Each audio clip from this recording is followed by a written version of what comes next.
Get out of this house, you idiot! Do not talk to me! The echo of my husband's scream bounced off the vaulted ceilings of our living room, mingling with the soft playing of Christmas carols. My mother-in-law, Patricia, chuckled softly, while my sister-in-law, Melanie, took a lazy sip of her champagne. They thought they had finally put me in my place. I simply gave a cold sneer, looked him dead in the eye, and replied, "Fine. My money will not contact you either." 30 minutes later, sitting in the freezing cold of my car, I logged into my banking app and watched as my husband desperately tried to call me 38 times. My name is Rebecca. I am 34 years old, and as a forensic accountant, I track hidden assets and corporate fraud for a living. Before I continue this story, let me know where you are watching from in the comments below. Hit like and subscribe if you have ever had to stand up to a toxic family who underestimated your worth. Growing up in a modest Chicago neighborhood, I learned early on the value of hard work. By the time I married Bradley, I owned a beautiful downtown condo outright. Bradley, on the other hand, was the golden boy of a family that prided itself on old money and high society status. At 35, he managed a supposedly prestigious real estate investment fund started by his grandfather. His mother, Patricia, constantly reminded me that I was lucky to marry into their pristine lineage. But inside their sprawling estate, the reality was nothing but smoke and mirrors. The evening began like any other agonizing holiday dinner. The dining table was covered in expensive crystal, groaning under the weight of a catered feast that I knew Bradley could not actually afford. Bradley was visibly on edge, downing his third glass of scotch before the main course was served. Jamal, Melanie's husband, sat quietly at the far end. As a highly successful orthopedic surgeon, Jamal was the only other person there who actually worked for a living. I saw the pure exhaustion in his eyes.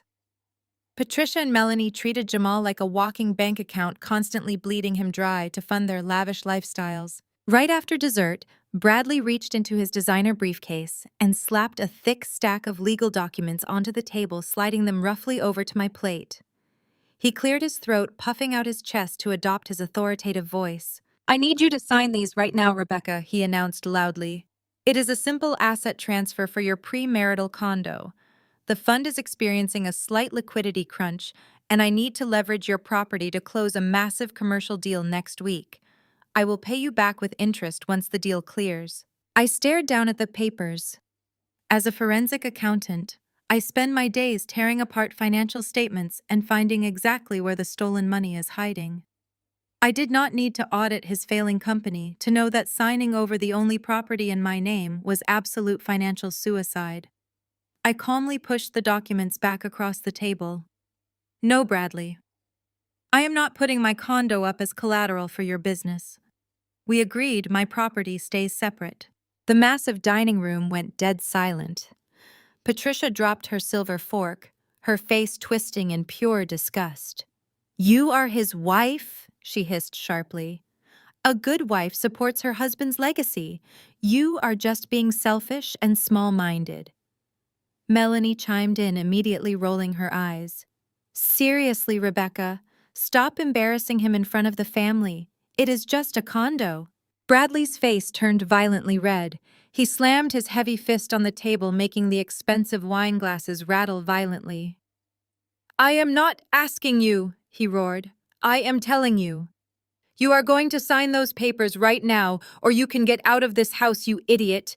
Do not talk to me until you learn some respect." I looked around the table. Patricia was smirking triumphantly. Melanie was laughing under her breath, whispering to a silent Jamal.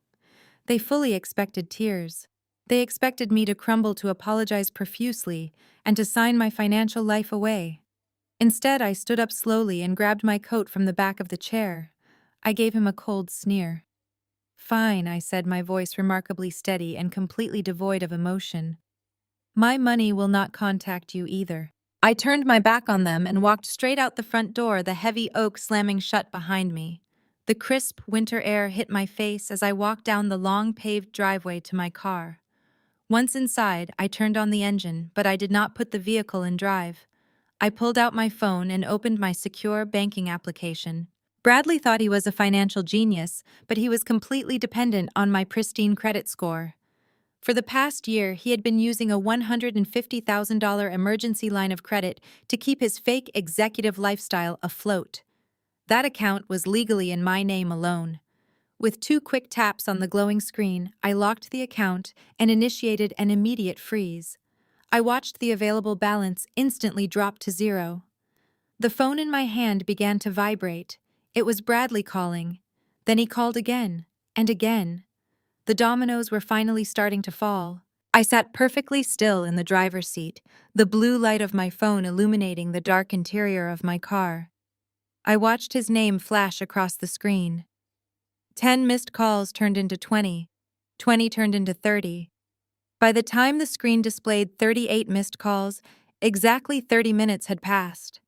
I had turned the heat on, sipping a lukewarm coffee I had left in the cup holder, thoroughly enjoying the silence. On the 39th attempt, I finally swiped to answer and put the phone on speaker. "Rebecca!" Bradley's voice was not a roar this time. It was a high-pitched, frantic squeak that bordered on complete hysteria. "Rebecca, you need to unlock the emergency account right now. This is not funny. The black card just declined." "I am sorry," I said, leaning back into my leather seat. "I thought you told me to get out of your house and not to talk to you." "Stop playing games!" he screamed, the panic completely overtaking his false bravado. "The catering company is packing up the food. They are threatening to call the police for theft of services. The head chef is standing in the foyer and he refuses to leave. The bill is $12,000, Rebecca. You know I do not have that kind of liquid cash in my checking account right now. You are the chief executive officer of a prestigious real estate investment fund," I replied, my voice dripping with false sympathy. "Surely a $12,000 dinner party is pocket change for a man of your legacy. Just write them a check from your corporate account." "Shut up!" He snapped, his breathing heavy and erratic. Through the speaker I could hear the chaotic background noise of the house. I could hear Patricia yelling at someone in the kitchen and Melanie loudly complaining that her holiday was ruined. "You know damn well I have not closed a single commercial deal in over 12 months.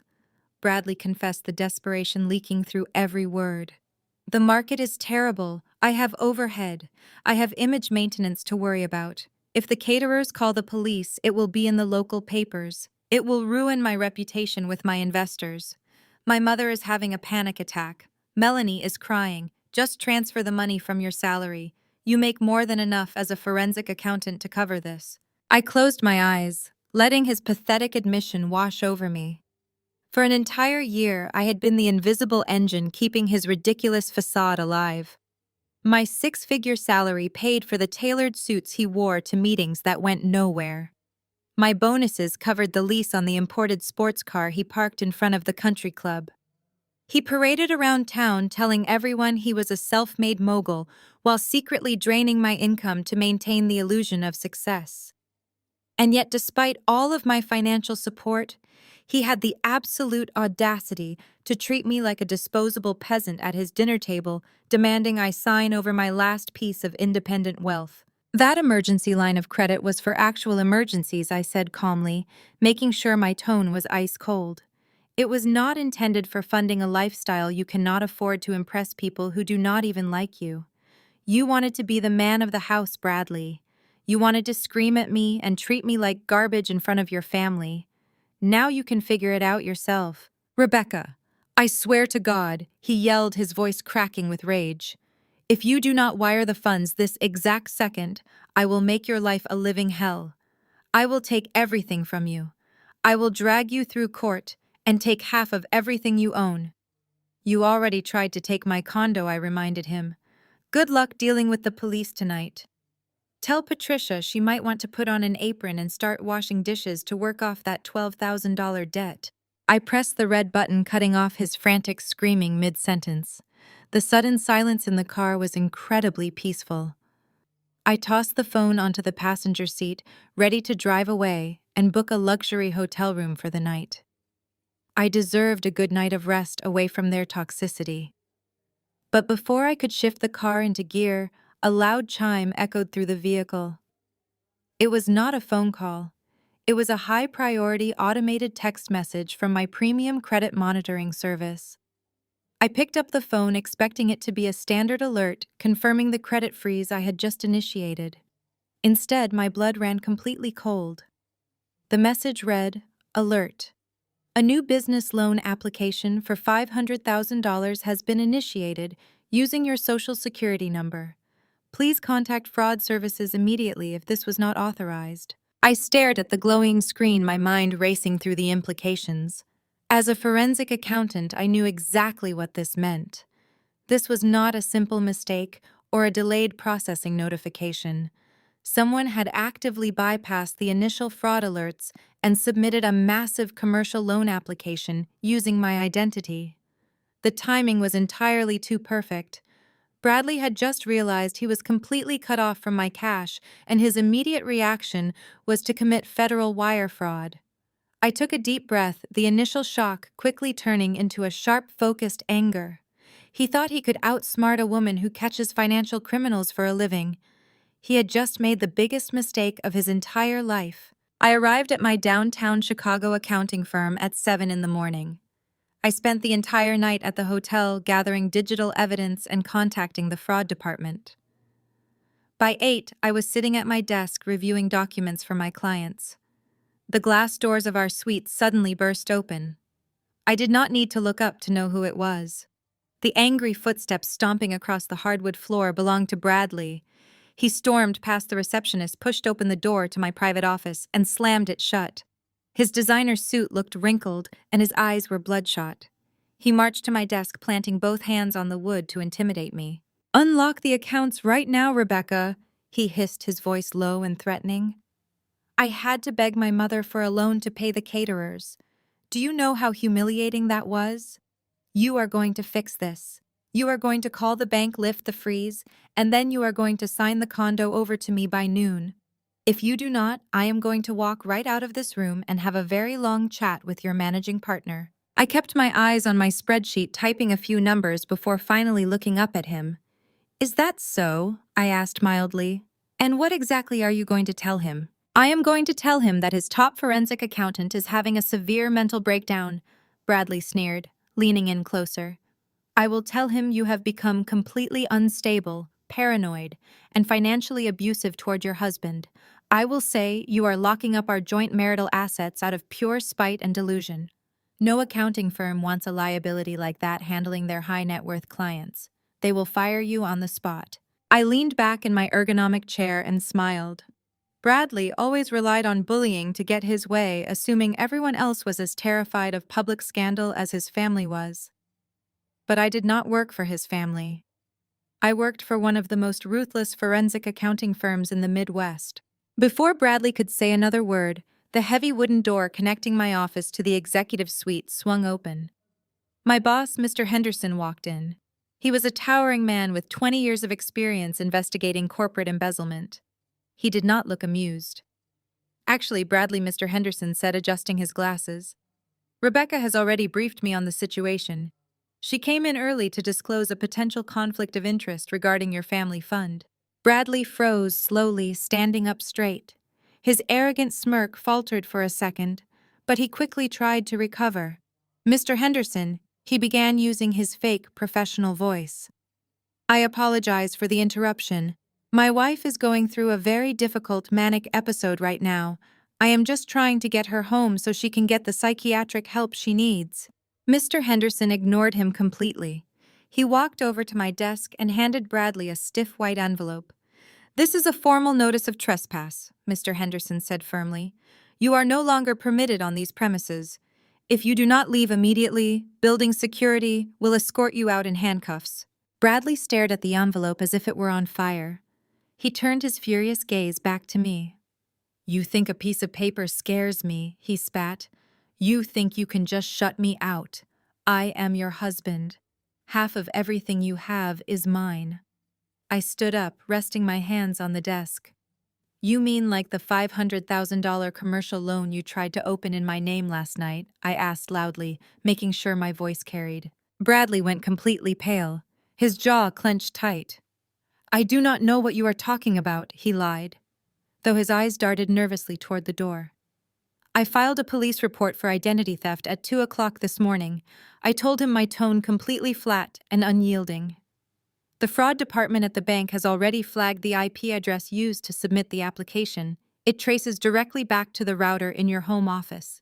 You committed federal wire fraud, Bradley. He let out a sharp, breathless laugh, trying to mask his rising panic. You cannot prove anything, he sneered, pointing a shaking finger at me. We are married. The courts will consider it a joint financial decision. You have no case. And since you want to play dirty, I am calling my wealth manager right now. I am going to drain every single penny out of your retirement account before lunch. You are going to wish you just signed over that condo. He turned on his heel and stormed out of the office, shoving the glass door so hard it rattled in its frame. I sat back down, taking a slow sip of my coffee. My phone vibrated on the desk just as I set my coffee mug down. I expected it to be the bank or the police following up on my fraud report.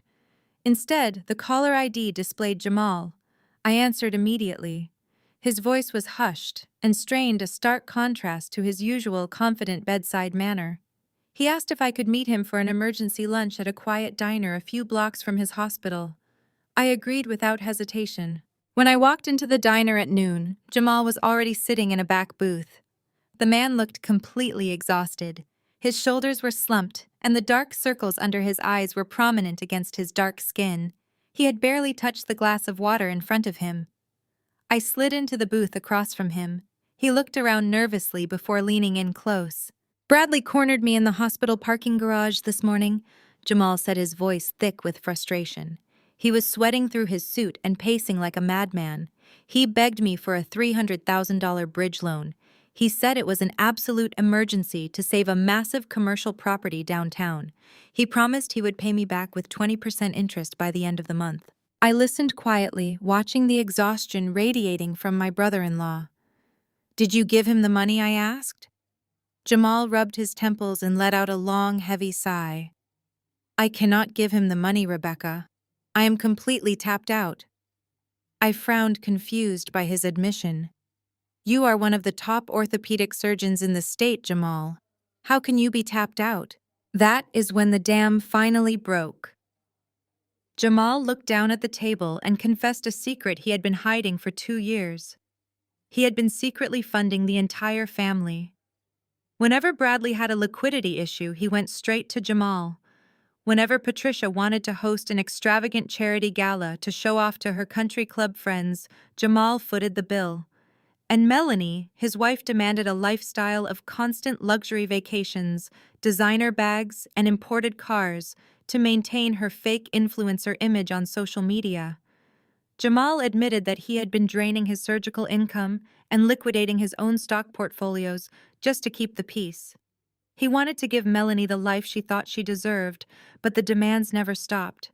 He was working 80-hour weeks doing back-to-back surgeries just to pay for Bradley and his failing fund. I told Melanie we need to downsize, Jamal whispered, looking utterly defeated.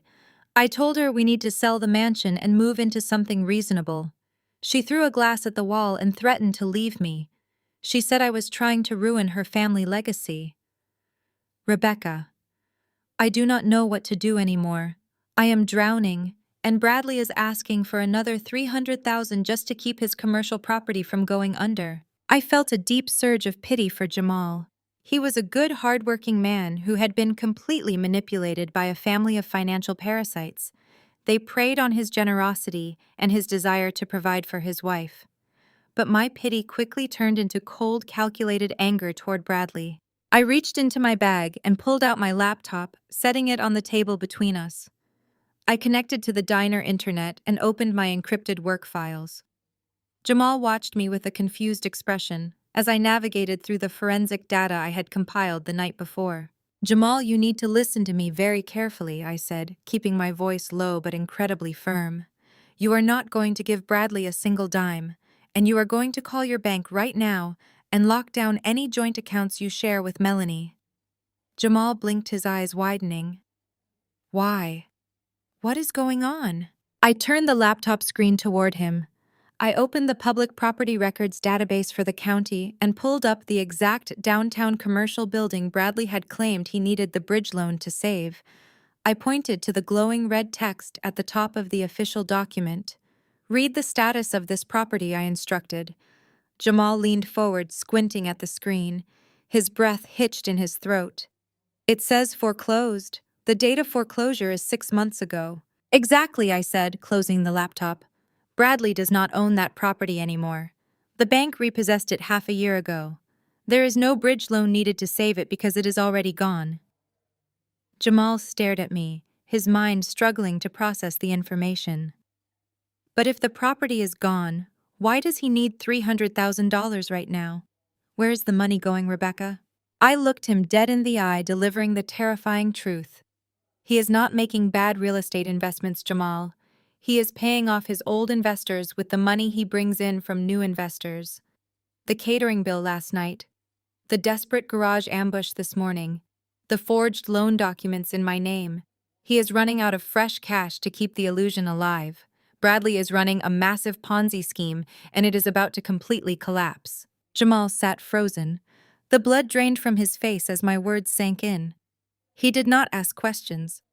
He stood up, threw a $20 bill on the table, and told me he was going straight to the bank to sever every joint account with Melanie. I watched him rush out the door, feeling relief that at least one innocent person was getting out of the blast radius. My phone buzzed on the table. It was a text from Patricia. It was a strict command telling me to meet her at an upscale cafe 2 blocks away in 15 minutes. I stared at the screen, knowing exactly what this was. Patricia was the mastermind behind his massive ego stepping in for damage control. I paid my bill and walked outside into the crisp afternoon air. I unlocked my phone, opened the voice memo application, and hit the red record button. I slipped the device into the front pocket of my blazer, making sure the microphone was completely unobstructed. I walked into the cafe and immediately spotted her. Patricia was sitting at a corner table looking immaculate in a tailored designer suit with her trademark pearl necklace. She was sipping sparkling water and glaring at the baristas as if they were entirely beneath her notice. I walked over and took the seat across from her without saying a single word. Patricia set her glass down and leaned forward. "I am going to make this very quick, Rebecca," she said, her tone dripping with absolute condescension. "You have thrown a childish temper tantrum and embarrassed my son. I am here to offer you a way out before you completely ruin your own life." I raised an eyebrow, keeping my posture completely relaxed. "I am listening," I replied simply. "Here is the deal," Patricia stated, crossing her arms. "You are going to go home tonight and apologize to Bradley for your erratic behavior. First thing tomorrow morning, you will call your bank to unlock the credit line. Then you will sign the deed to your condo over to the family fund. If you do these things, we will sweep this unfortunate episode under the rug. You can go back to pretending you belong in our family." I let out a short, genuine laugh. "You want me to apologize to the man who screamed at me and threw me out of my own home?" I asked. "And you want me to hand over my only independent asset to a failing company? Why on earth would I do that?" "Because if you do not, I will destroy you," Patricia replied. Her eyes narrowed. "I sit on the board for 3 major financial institutions in this city. I play tennis with the managing partners of every elite accounting firm. If you refuse my offer, I will make one phone call. I will tell them you are an unstable employee who steals from her family. You will be blacklisted. You will never work as an accountant in Illinois again." I stared at her, letting the silence stretch between us.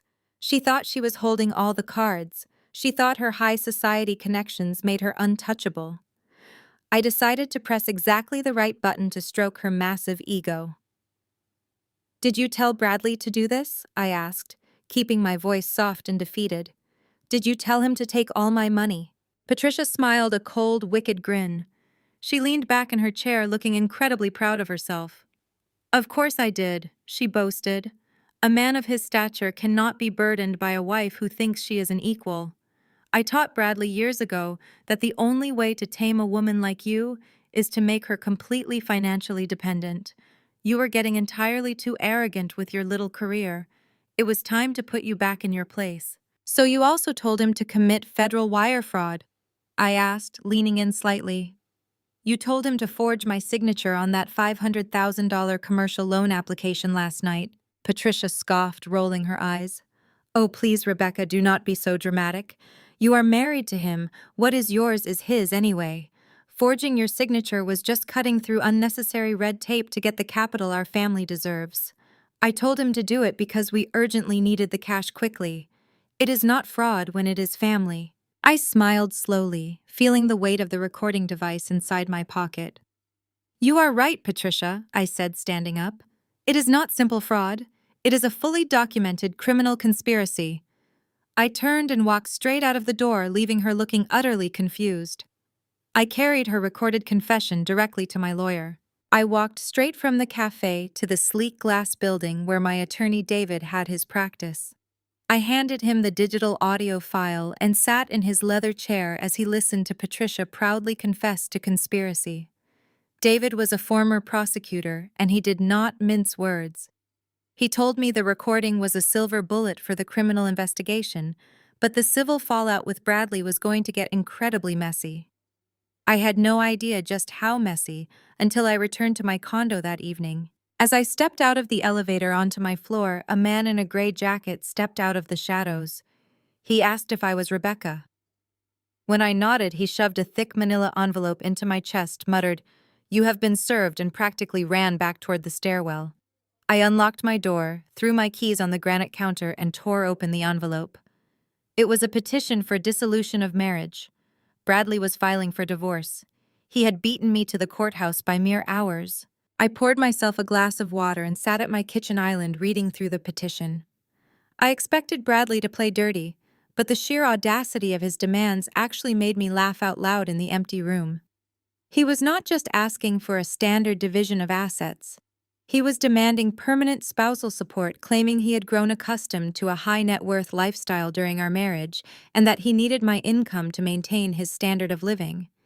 He petitioned the court for exclusive ownership of my premarital condo, arguing it was somehow commingled marital property because he occasionally paid the utility bills. But the most unhinged part of the document was tucked into page 12 under the section detailing marital debts. Bradley was officially claiming that I was the financial mastermind behind his family investment fund. He spun a wild, legally terrifying narrative stating that he was merely the public face of the company, while I handled all the accounting investments and capital allocation. It was a desperate, calculated move. He knew the entire Ponzi scheme was collapsing. He knew the authorities would be looking for the missing millions. He was actively laying the groundwork to throw me under the federal bus and shift all his wire fraud and tax evasion charges directly onto my shoulders. He wanted to make me the scapegoat for his complete financial ruin. I kept flipping through the heavy stack of papers looking for the legal basis he was using to claim my condo and tie me to his fraudulent business. I found it neatly stapled at the very back, labeled as Exhibit A. It was a formal post-nuptial agreement dated exactly 14 months ago. I stared at the heavy parchment paper, my blood pressure rising with every single word I read. The document explicitly stated that I agreed to take full fiduciary responsibility for his investment fund and that I willingly surrendered all rights to my personal real estate in the event of a divorce. At the bottom of the final page was my signature. It was a nearly perfect forgery, copying the exact loop and slant of my letters. Next to the forged signature was a bright blue notary stamp and the signature of a licensed public notary. I recognized the name immediately. He was a sleazy golf buddy of Bradley who frequently attended the extravagant country club mixers Patricia hosted. They had colluded to forge a legally binding contract right under my nose. Bradley thought this fake document was his ultimate trump card. He thought he could use a corrupt friend with a notary stamp to steal my home, drain my retirement accounts, and send me to federal prison in his place. As a forensic accountant, I immediately started analyzing the physical document. I looked at the date stamped on the top right corner, October 14th of last year. I closed my eyes and mentally scanned my work travel calendar from that month. A slow smile spread across my face as I realized exactly where I had been on that specific date. Bradley had made a massive logistical error. The forgery was visually good, but the execution was incredibly sloppy. My phone rang loudly, shattering the quiet tension in my kitchen. It was David, my lawyer. He had just received the electronic copy of the divorce filing from the opposing legal team. David sounded incredibly tense, which was rare for a man who handled high-stakes litigation for a living. He told me the judge had fast-tracked our case and scheduled an emergency mediation hearing for this upcoming Friday morning. Bradley had hired one of the most aggressive and expensive divorce attorneys in Chicago, using the stolen money from his investors. They had filed an emergency motion to enforce the post-nuptial agreement immediately. David warned me in a grave tone that if the mediator and the judge accepted that forged document as valid on Friday, the court would instantly freeze every single bank account I owned. I would lose access to my money, my condo, and my ability to fund a legal defense against the impending federal fraud charges. I had exactly 48 hours to prove the document was a complete fabrication, or Bradley was going to successfully take everything I had ever worked for and leave me holding the bag for his crimes. Friday morning arrived with a torrential downpour washing over the streets of downtown Chicago. I walked into the courthouse with my attorney David, feeling a cold sense of absolute clarity. We took the elevator up to the private mediation suites on the 14th floor. When we entered the conference room, Bradley was already seated. He was wearing his most expensive navy suit, looking incredibly smug. Next to him sat his high-priced divorce attorney, Mr. Pierce. The mediator, a stern former judge named Ms. Reynolds, sat at the head of the long mahogany table. As soon as everyone was seated, Bradley began his performance. He played the role of the devastated victim perfectly. He slumped his shoulders, let out a long, trembling sigh, and looked down at his hands as if the entire ordeal was breaking his heart. Mr. Pierce immediately took control of the room. He spoke with a smooth, condescending tone, stating that they were here to expedite the process and enforce the existing legal framework of our marriage. Mr. Pierce unclasped his leather briefcase and dramatically slid the forged post-nuptial agreement across the polished wood table. He addressed the mediator directly, claiming that during a joint business trip to New York last October, I had willingly signed this document. He argued that I had officially taken full fiduciary responsibility for the family investment fund and surrendered all rights to my personal real estate. He painted me as a cold, calculating financial mastermind who was now trying to back out of a legally binding contract because the market had taken a downturn. David sat perfectly still, letting Mr. Pierce finish his arrogant monologue. Then David adjusted his glasses and looked across the table. "Before we enforce this document," David said calmly, "I request the original logbook from the notary public who supposedly witnessed this signature." Mr. Pierce waved his hand dismissively. "That is entirely unnecessary," he scoffed. "The document bears a certified state notary stamp. It is a fully authenticated legal instrument." "That is exactly the problem," David replied, opening his own briefcase. "Because my client is a certified forensic accountant, she decided to do a little routine auditing on this authenticated legal instrument. This was my moment. I pulled out a thick stack of printed financial records and slid them across the table toward Ms. Reynolds. I kept my eyes locked directly on Bradley as I spoke. "The document you just presented claims I signed it in a hotel conference room in New York on October 14th, I said, my voice completely steady. "But as a forensic accountant, I know that every single financial transaction leaves a permanent digital footprint." I pointed to the first page of the stack. "I hired a private investigator to pull the public social media records and legally obtained flight manifests for your notary public. On October 12th, he boarded a commercial flight to Miami, Florida. He did not return until October 18th. Bradley shifted uncomfortably in his leather chair. The smug look began to melt off his face, replaced by a sudden flash of panic. Mr. Pierce quickly reached for the documents, but Miss Reynolds grabbed them first. I did not stop there.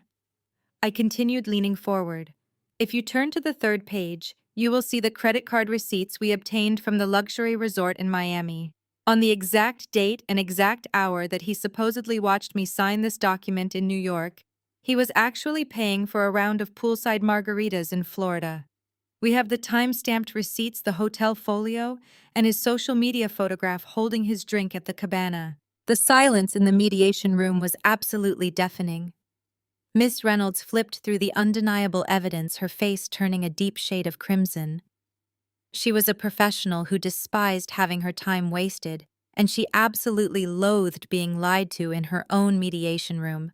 She threw the forged post-nuptial agreement back across the table where it slid and hit Mr. Pierce in the chest. "This document is a complete fabrication," she stated, her voice shaking with anger. "It is a fraudulent instrument submitted under penalty of perjury. I am immediately rejecting this petition, and I will be contacting the State Bar Association this afternoon to report you for submitting forged evidence, Mr. Pierce." Mr. Pierce turned completely pale, unable to formulate a single coherent sentence. He looked at Bradley with pure fury, realizing his client had just jeopardized his entire legal career. But Bradley did not care about his lawyer. His eyes were wide, wild, and completely unhinged. The realization that his ultimate trump card had just been destroyed completely broke his mind. He let out a visceral, guttural scream. Before anyone could react, Bradley planted his hands on the table, vaulted over the mahogany wood, and lunged violently straight at my throat. Before Bradley could wrap his hands around my neck, David tackled him sideways. The heavy leather chairs crashed to the floor as the two men tangled on the expensive carpet.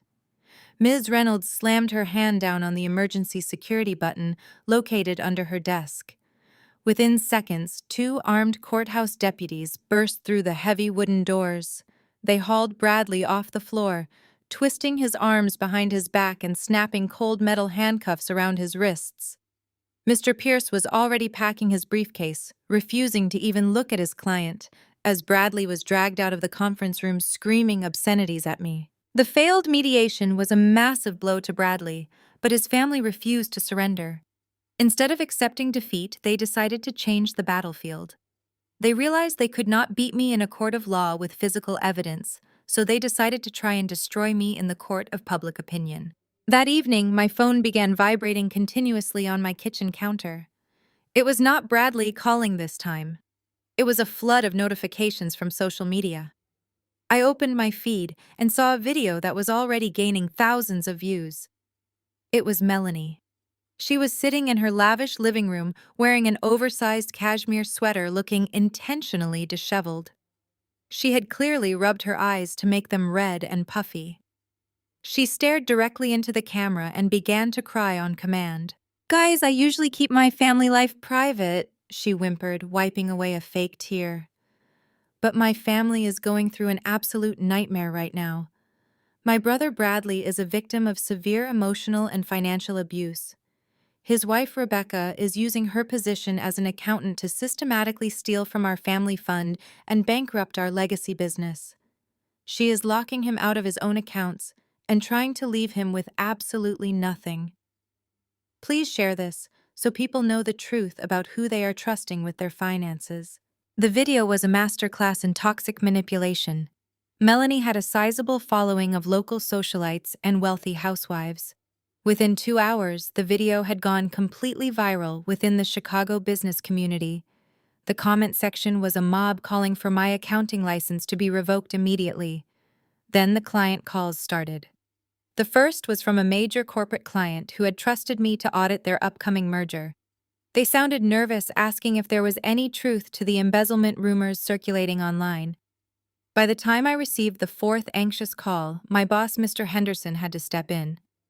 He told me that while he fully supported me, the firm could not afford a public relations disaster of this magnitude. He gently suggested I take a temporary leave of absence until the dust settled. I felt a heavy knot form in my stomach as I realized Melanie was actively destroying my professional reputation.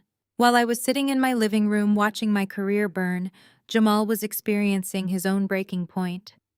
He had just finished a grueling 12-hour shift at the hospital. He sat in his car in the driveway of his massive house and opened his phone to check the news. The social media algorithm immediately pushed his wife's crying face to the top of his feed. He watched the entire video, listening to Melanie spin a web of malicious lies to protect a brother she fully knew was running a Ponzi scheme. Jamal walked through the front door of their home. Melanie was sitting on the velvet sofa, sipping a glass of red wine and smiling brightly as she rapidly refreshed her page to check her climbing view count. She did not even look up when he entered. She just giggled and muttered something about going viral. Jamal did not say a single word to her. He walked straight past the living room and up the sweeping staircase to their master bedroom. He pulled a large canvas duffel bag from the top shelf of the closet and began throwing his scrub's casual clothes and essential documents inside. For 2 years, he had funded her absolute vanity. He had drained his own accounts to keep her failing family afloat. But watching her gleefully try to destroy an innocent woman who had actually tried to warn him was the absolute final straw. Jamal zipped up the duffel bag, slung it over his shoulder, and walked back down the stairs. He walked right out the front door without looking back, leaving Melanie completely absorbed in her glowing screen. I was staring blankly at my laptop, wondering how I was going to salvage my career when my phone chimed with a text message. It was from Jamal. The message was short, and it changed the entire trajectory of the war. It simply read, "I saw the video. I packed my bags, and I left her. I am in Rebecca. Let us burn it down." I stared at the text message glowing on my screen. I did not hesitate for a single second. I called Jamal immediately. He answered on the first ring, the background noise indicating he was driving away from his massive house. I told him Melanie had just launched a public smear campaign against me to save her brother. Jamal sounded remarkably calm, a stark contrast to the exhausted man I had spoken with at the diner. He told me he was completely done being their collateral damage and he had a plan. When he married Melanie, Patricia had insisted on putting him on the board of the primary family trust. They did it to use his pristine credit score and medical license as a guarantor for their shady financial dealings. Jamal asked me a very simple legal question. As a documented trustee, what happens if he suspects the managing partner of committing wire fraud? I smiled deeply. I told him he had a strict fiduciary duty to freeze those funds and transfer them into a secure escrow account pending a federal investigation. Jamal thanked me, hung up the phone, and drove straight to his private bank. While Jamal was sitting in a plush leather chair signing documents at his bank, Bradley was in a state of full-blown panic. He had just been released from a holding cell after his violent outburst at the courthouse. His high-priced lawyer, Mr. Pierce, had formally dropped him as a client and completely blocked his phone number. Bradley knew the walls were closing in rapidly. His Ponzi scheme was entirely starved of fresh capital, and the police were actively investigating the forged loan document. He needed cash, and he needed it immediately to flee the jurisdiction before federal agents started knocking on his front door. He rushed into his home office, locking the heavy mahogany door behind him. He opened his laptop, his hands shaking violently as he typed in his master administrative password for the family trust account. It was his final safety net, holding just under $2 million in liquid assets stolen from his remaining investors. The banking portal loaded agonizingly slow on his screen. Bradley gripped the edges of his desk, sweat dripping down his forehead. He mentally calculated how much he could wire to an offshore account in the Caymans before the daily fraud limit stopped him. But when the financial dashboard finally rendered, his eyes went wide. The bold black numbers at the top of the screen did not read $2 million. The balance displayed was exactly $0.00. He hit the refresh button frantically. He pounded his fists against the keyboard. The zero remained. Breathing heavily, he dialed the executive customer service line. A representative calmly informed him that his fellow trustee, Dr. Jamal, had executed an emergency fiduciary transfer just 1 hour prior. The entire balance had been legally moved into an untouchable escrow account due to pending fraud allegations. Bradley dropped his phone. The screen shattered against the hardwood floor. He had absolutely nothing. No money, no lawyer, and no escape route. Complete desperation quickly turned into pure unhinged rage. Bradley stormed out of his house and jumped into his leased sports car. He drove recklessly across town, swerving through traffic and running red lights until he reached the prestigious private hospital where Jamal worked. Bradley did not care about optics or his high society reputation anymore.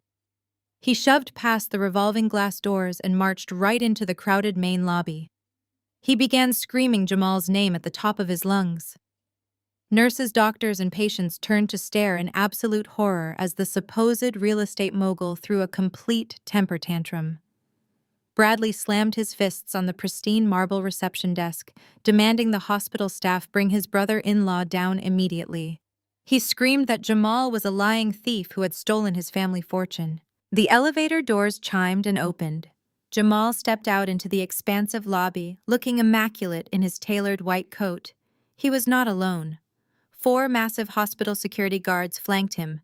Bradley lunged forward, his face purple with rage, but 2 guards immediately tackled him to the polished floor. Jamal stood tall, looking down at the pathetic man who had treated him like a personal bank for 2 years. Bradley thrashed against the guards, screaming obscenities and demanding his money back. Jamal did not raise his voice. He simply adjusted his stethoscope and looked at the head of security. "Get this violent trespasser out of my hospital," Jamal ordered calmly, "and if he comes back, call the police." The guards hauled Bradley up by his arms, dragging his custom leather shoes across the lobby floor. Dozens of people had their phones out, recording the magnificent downfall of the Golden Boy. I received the video of Bradley being thrown onto the concrete sidewalk 10 minutes later, but my satisfaction was cut short. Bradley was out of options, and a cornered animal is always the most dangerous kind. I watched the video of Bradley hitting the concrete sidewalk before closing my laptop. My satisfaction quickly became a calculating sense of urgency. Bradley was officially out of options, and a cornered animal is always dangerous. I knew exactly how financial criminals operated when walls closed in. They panic. They liquidate physical assets for pennies to get enough cash to flee or silence creditors. I logged into my terminal and began monitoring every asset registry linked to his name. It did not take long for his utter desperation to manifest. Early the next morning, my alert system pinged loudly. Several prominent investors in his fraudulent real estate fund had seen Melanie's disastrous viral video and were now actively demanding their capital back. Bradley was receiving furious text messages and voicemails from wealthy businessmen threatening him with private investigators and immediate federal lawsuits. With the family trust account completely frozen by Jamal and his mother, Patricia, scrambling to protect her own dwindling socialite funds, Bradley was forced to make a deeply painful sacrifice. He had to sell his ultimate status symbol to survive the week. Docked at a highly exclusive marina on Lake Michigan was a sleek 60-foot luxury yacht. Bradley had purchased it 3 years ago using misappropriated investor funds just to host lavish parties for his pretentious country club friends. He had arrogantly named it the Legacy. It was his absolute pride and joy, a floating monument to his massive unearned ego. The yacht featured a custom mahogany interior, a full wet bar, and a master cabin fitted with imported Italian leather. On paper, the vessel was easily worth $2.5 million. But Bradley did not have the luxury of time to find a proper wealthy buyer. He needed untraceable cash immediately. Through a quiet maritime broker, he listed the yacht for a heavily discounted fire sale price of exactly $500,000 with a demand for an immediate same-day closing. As a forensic accountant actively tracking his financial footprint, I saw the private listing the exact minute it went live on the broker network. A brilliant, perfectly legal trap immediately formed in my mind. I had a significant amount of liquid capital saved in an independent high-yield account entirely from my annual corporate bonuses. I called my attorney David and instructed him to rapidly form an anonymous shell corporation in Delaware to mask my identity. We officially named the entity Blue Water Holdings, LLC. Within 2 hours, David had a trusted maritime agent contact the broker representing Bradley with a full cash offer. The terms were simple and undeniable. $500,000 wired directly into his personal checking account in exchange for the immediate unconditional transfer of the yacht deed. There would be no marine surveys, no inspections, and no delays. Bradley was so blinded by his sheer panic that he did not even question the identity of the anonymous buyer. He rushed down to the harbormaster office that very afternoon. The sky over Lake Michigan was overcast and bitterly cold, perfectly matching his grim reality. He sat across from my hired agent in the cramped marina office, bouncing his leg in anxiety. My agent placed the heavy stack of transfer documents on the desk. Bradley snatched the pen and began frantically signing his name on every single dotted line without reading a single paragraph. He just wanted the cash to pay off the two angry investors who were threatening to go straight to the FBI. With an aggressive stroke of his pen, Bradley signed the master deed over to Blue Water Holdings, LLC. My agent calmly reviewed the signatures, stamped the documents with a seal of approval, and authorized the wire transfer of $500,000 to Bradley. Bradley let out a massive sigh of relief, leaning back in his chair as his phone buzzed with the bank deposit notification. He thought he had just bought himself a few more weeks of freedom and dodged a federal indictment. He stood up, buttoning his jacket, and smugly asked the agent who the lucky new owner of his beautiful boat was. My agent silently packed the original signed legal deed into his briefcase and snapped the lock shut. He looked Bradley dead in the eye and handed him the final executed copy of the transfer paperwork. The agent simply pointed to the fine print at the very bottom of the page where the managing director of Blue Water Holdings, LLC was legally required to be disclosed. Bradley looked down at the paper. His smug expression instantly evaporated, replaced by sheer, absolute horror. Right there, printed in bold black ink, was my full legal name, Rebecca. He had just sold his multi-million-dollar pride and joy to his estranged wife for absolute pennies. Despite staring directly at my name on the legal deed, Bradley simply refused to accept reality. His fractured mind convinced him that because the official maritime registry took 48 hours to update in the public database, he still had a narrow window to maintain his illusion. He desperately needed to calm the wealthy investors who were threatening federal lawsuits. In a move of pure, unhinged arrogance, he used a portion of the $500,000 I had just wired him to cater a massive Saturday evening gala on the very yacht he no longer owned. The harbor was glowing under the twilight sky that weekend. The Legacy was illuminated by underwater lights and string lanterns. An expensive string quartet played softly on the upper deck, while white-gloved staff carried trays of imported caviar. Bradley stood near the helm, wearing a custom-tailored tuxedo, laughing loudly and slapping the backs of the exact businessmen who had been threatening him days prior. Patricia and Melanie were holding court near the wet bar, draped in designer gowns, acting as if they were maritime royalty. Bradley was delivering a charismatic speech about his fund's upcoming expansion, assuring everyone that the rumors of his insolvency were nothing but vicious gossip. He was mid-sentence when the blinding white spotlight of a Chicago Harbor Police patrol boat suddenly illuminated the entire deck. The string quartet stopped playing instantly. The wealthy guests shielded their eyes, murmuring in confusion, as the heavily armored police boat pulled up flush against the starboard side of the luxury yacht. Two uniformed maritime officers stepped over the railing, their hands resting cautiously on their utility belts. I stepped onto the deck, right behind them, wearing a sharp crimson trench coat and holding a thick waterproof folder. Bradley froze his champagne flute, hovering inches from his mouth, his face drained of all color. Patricia dropped her glass, shattering it against the polished mahogany deck. "What is the meaning of this?" Bradley demanded, trying to project a voice of authority that violently cracked. "Officers, remove this woman immediately. She is trespassing on a private vessel." The lead officer did not even look at him. He turned to me and nodded. I opened the folder and pulled out the master deed, freshly stamped and legally certified by the state of Illinois. "Actually, Bradley," I said, my voice echoing clearly across the silent deck so every single elite investor could hear. "As the sole managing director of Blue Water Holdings, LLC, I am the legal owner of this vessel. The transaction was finalized on Thursday afternoon.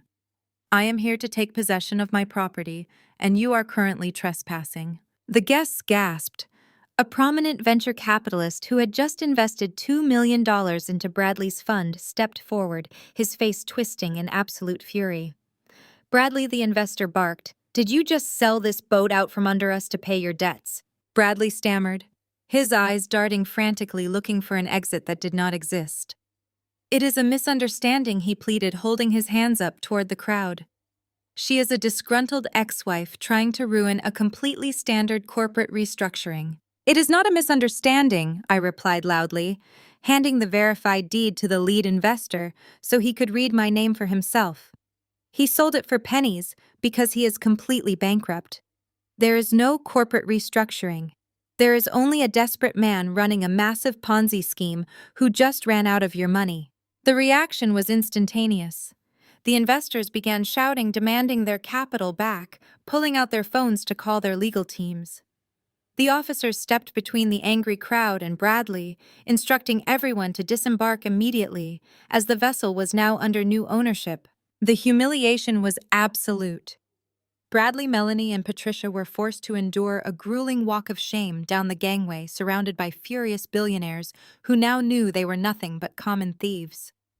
They stepped onto the wooden planks of the marina dock, stripped of their power and their fake wealth. Patricia could not handle the public destruction of her social standing. As the last investor walked past her, throwing a look of pure disgust, she suddenly grabbed her chest. She let out a dramatic gasp and collapsed onto the hard wooden dock, flailing her arms and screaming that she was having a massive heart attack. Melanie fell to her knees, wailing loudly, begging the police to call an ambulance. The paramedics arrived within 5 minutes, rushing down the dock with a stretcher. They knelt beside Patricia, quickly attaching a heart monitor and checking her vitals. The crowd of investors lingered on the pier, watching the scene unfold. The lead paramedic stared at the perfectly normal sinus rhythm on the monitor.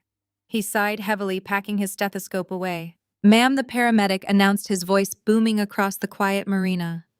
"Your heart rate is perfectly normal, and your blood pressure is completely stable. We are not operating a taxi service for panic attacks. You are faking it. Get up." The entire crowd erupted into cold, mocking laughter. Patricia opened her eyes, her face burning crimson red as she realized her ultimate sympathy play had just failed spectacularly. She was left sitting on the dirty wooden dock, completely exposed, utterly humiliated, and entirely out of options. The humiliation on the marina dock was only the public execution of his pride. The true legal slaughter occurred 5 days later inside a sterile, windowless conference room in downtown Chicago. We were gathered for his official divorce deposition. Since Mr. Pierce had abruptly dropped him after the forged document fiasco, Bradley was forced to hire a discount strip mall attorney who looked completely out of his depth. Bradley sat across the table from me, sweating through a cheap dress shirt. His arrogant posture was entirely gone, replaced by the nervous twitching of a cornered suspect. A certified court reporter sat at the end of the table, ready to transcribe every single word he spoke, under penalty of perjury. My attorney, David, adjusted his glasses and started the recording device. He reminded Bradley that he was under oath and that lying during a deposition carried severe criminal penalties. Bradley nodded sharply, refusing to make eye contact with me. David did not waste time with pleasantries. He immediately opened a thick binder and launched straight into the financial anatomy of the family investment fund. "Let us discuss the missing capital, Bradley." David began, his voice echoing in the quiet room. "According to the internal ledgers my client recovered, your fund took in roughly $2 million from private investors over the last 18 months. However, the operating accounts show 0 successful real estate acquisitions during that time. Where exactly did the $2 million go?" Bradley swallowed hard. His cheap lawyer weakly attempted to object, claiming the fund's business was separate from the divorce proceedings. David ruthlessly shot him down, stating that Bradley had officially claimed the fund as marital property in his initial filing. The discount attorney instantly folded and instructed his client to answer the question. Bradley leaned back, crossing his arms in a pathetic attempt to look defensive. "The market was volatile," he muttered, staring at the wall. "Real estate is unpredictable. The capital was used for overhead maintenance and covering outstanding debts." David flipped a page in his binder. "Outstanding debts," he repeated sharply. "Are you referring to the massive debts left behind by your predecessor?" This was the pressure point. Bradley had spent his entire life bragging about his wealthy family lineage and the pristine legacy his father had built. But faced with the terrifying reality of federal prison, his loyalty completely evaporated. He needed a scapegoat, and the only person who could not defend themselves was dead. Yes, Bradley snapped, his voice rising in defensive anger. My father was careless. Everyone thought he was a genius, but he was secretly bleeding the company dry for years before he passed away. When I took over, the fund was already a massive sinking ship. I spent the last 3 years desperately moving money around, just trying to cover up his catastrophic financial mistakes. I was trying to save the family name. The missing money went to paying off his secret creditors. It was not my fault. I sat perfectly still, listening to the rapid clicking of the stenographer machine. It was beautifully tragic. In less than 2 minutes, Bradley had completely destroyed his own sacred family legacy on the official legal record. He had just admitted under oath that his father was a massive fraud and that their entire high society status was built on a mountain of hidden debt. Patricia would have a genuine heart attack if she ever read this transcript. David looked at me and gave a subtle nod. It was time for the final blow. I reached into my leather briefcase and pulled out a single sheet of paper. I slid it slowly across the polished mahogany table until it stopped directly in front of Bradley. If you were desperately paying off your father's secret creditors to save the family name, I said, breaking my silence, then you must explain this particular transaction. Bradley looked down at the paper. It was a certified bank statement obtained through a specialized forensic subpoena. His discount lawyer leaned over to look at it and instantly went pale. That is a wire transfer confirmation, I stated clearly, making sure the court reporter caught every syllable. It shows exactly $500,000 being moved from the primary investor escrow account into a private offshore holding company located in the Cayman Islands. Bradley began to tremble. His mouth opened, but no sound came out. I want you to look very closely at the timestamp on that transfer, Bradley. I continued, my voice dropping to a low, icy whisper. You executed that offshore wire transfer at exactly 9 o'clock at night on Christmas Eve. That was exactly 24 hours after you kicked me out of our house and told me my money would no longer contact you. You were not paying your father's debts. You were hiding stolen money to fund your escape.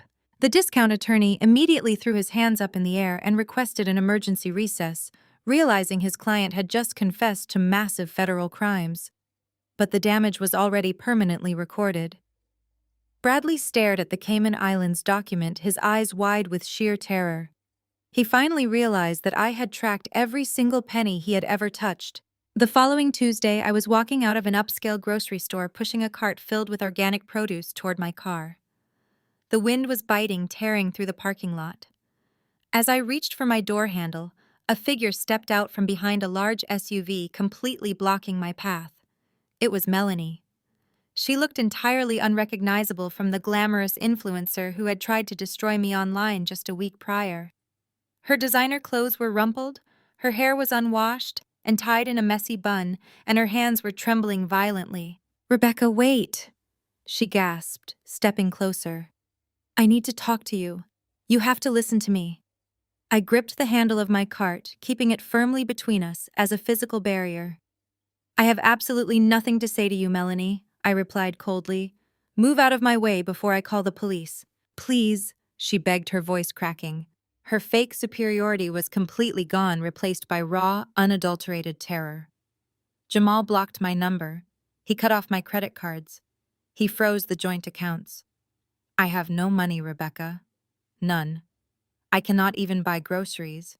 I stared at her, feeling absolutely zero sympathy.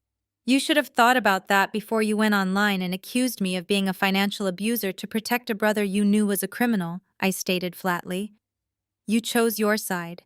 Now you can live with the consequences of that choice." Melanie shook her head frantically, tears spilling down her pale cheeks. "You do not understand. It is not just about the money, it is about who Bradley owes. He did not just take money from those rich country club investors. When the fund started failing, he got desperate. He went to people he should never have spoken to, dangerous people." She reached into her pocket and pulled out her phone, her hands shaking so badly she almost dropped it. She shoved the glowing screen toward my face, It was a log of incoming calls from unlisted numbers, followed by a series of text messages that chilled the air.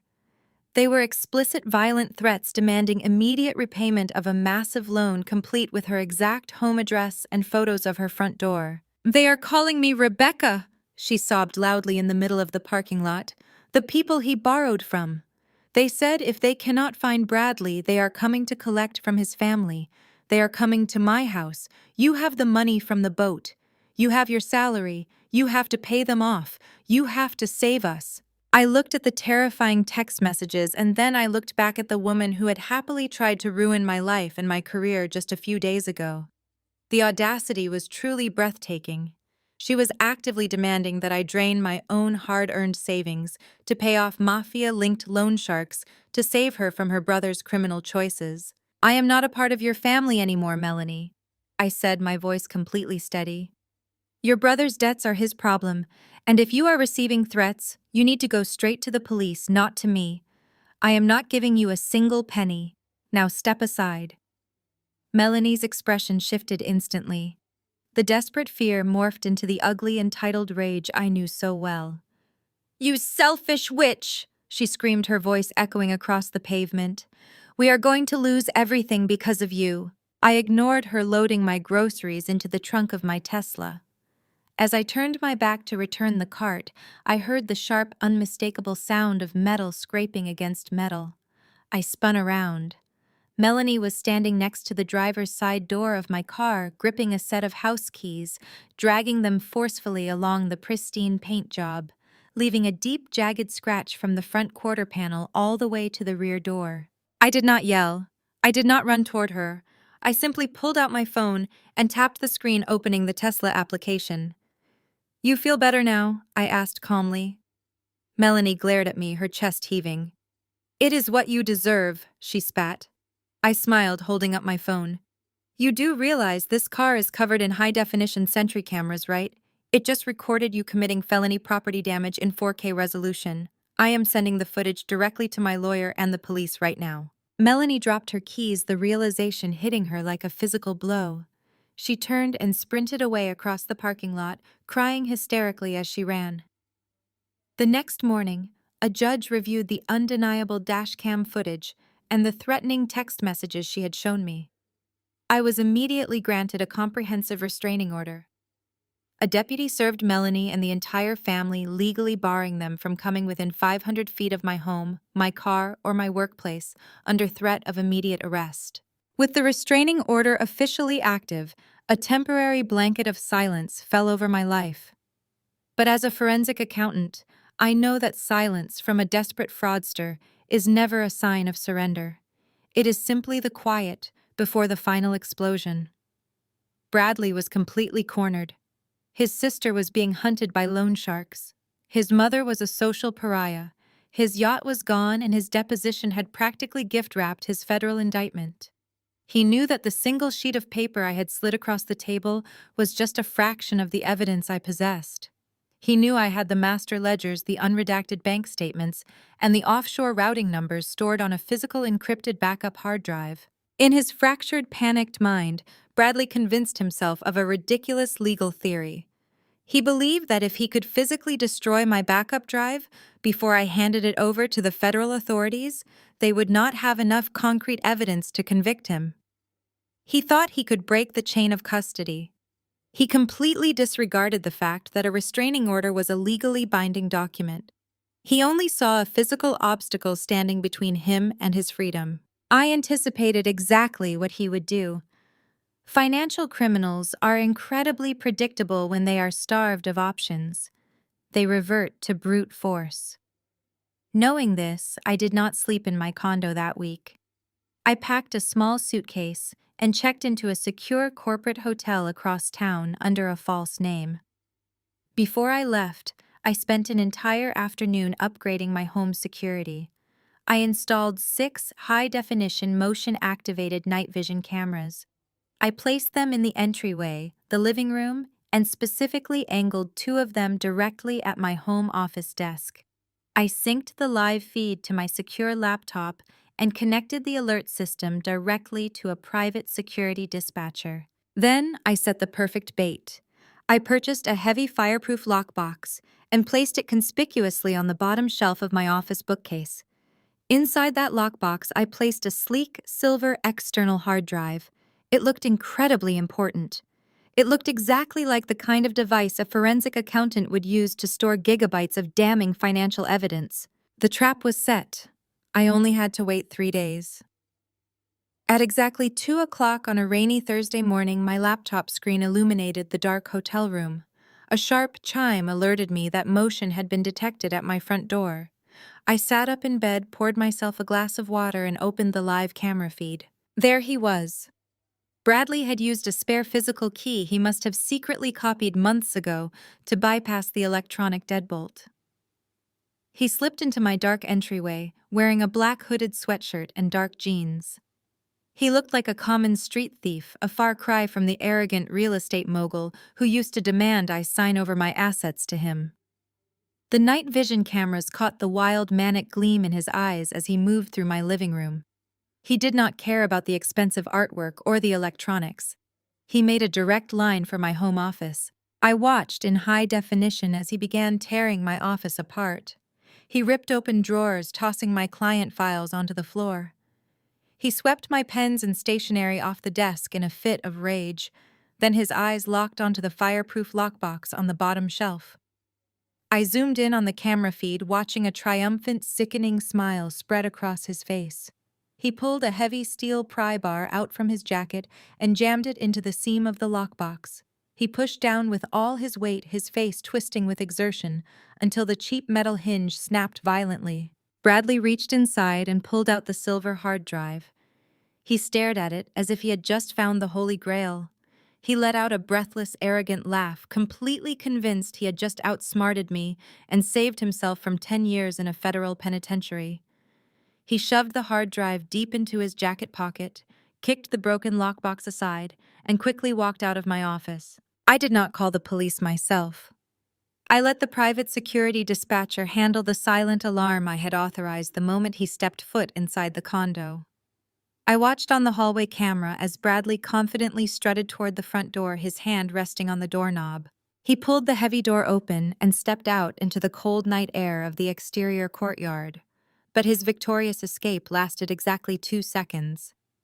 The moment his expensive sneakers hit the concrete, the courtyard was instantly bathed in blinding, strobing red and blue lights. 4 Chicago Police Department cruisers had already completely surrounded the exit, their tires screeching as they formed an impenetrable barricade. The officers did not give him a chance to speak. They drew their weapons and ordered him to drop to the ground. Bradley froze, the stolen drive slipping from his fingers and clattering onto the wet pavement. 2 officers rushed forward, slamming him against the hood of a cruiser and reading him his rights. He was arrested for felony burglary and violating a restraining order. He spent the night shivering in a holding cell, stripped of his shoelaces. By morning, Patricia received the frantic phone call. She was already living in a cheap motel with Melanie, her high society life completely destroyed.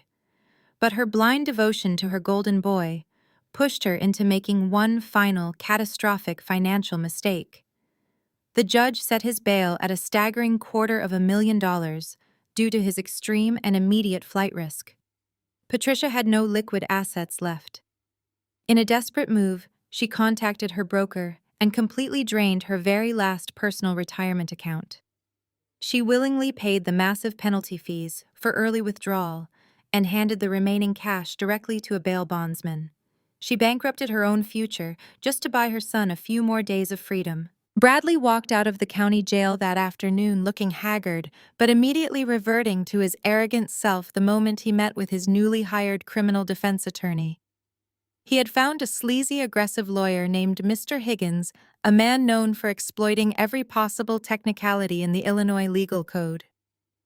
Higgins reviewed the arrest report and the seized physical evidence and immediately found a massive, unexpected legal loophole.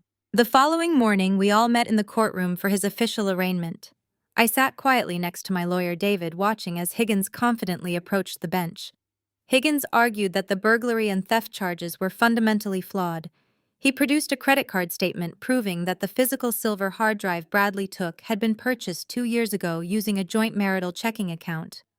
Because it was acquired before our official date of separation, Higgins argued it was technically joint marital property. Under current state law, a spouse cannot be charged with stealing their own legal property. Higgins aggressively petitioned the judge to drop the felony theft charges and demanded that the physical hard drive be released back into his custody immediately. The judge, bound by the strict technicalities of property law, reluctantly agreed to dismiss the theft charge and ordered the evidence locker to return the drive to his legal team. Bradley turned around from the defendant table and looked directly at me. A truly sickening, victorious smirk spread across his face. He mouthed the words, "I win," completely convinced that he had just secured the only copy of his financial ruin. He thought he had outsmarted the system, beaten the restraining order, and successfully retrieved the forensic evidence that would have sent him to federal prison. After the hearing, Bradley did not go back to the motel to thank his mother for bankrupting herself. He drove straight back to his failing commercial real estate office. He was eager to plug the drive into his company network, find the encrypted files I had compiled, and permanently delete every single ledger and offshore routing number. He wanted to watch his salvation disappear into the digital trash bin. I walked slowly out of the courtroom with David, the cool afternoon breeze hitting my face. David looked at me, a deep frown creasing his forehead. He asked me how I could be so calm after the judge just handed my ex-husband the entire forensic roadmap to his own criminal defense. I stopped on the concrete courthouse steps and simply smiled. I reached into my purse and pulled out a sleek black hard drive identical in weight, but entirely different in color.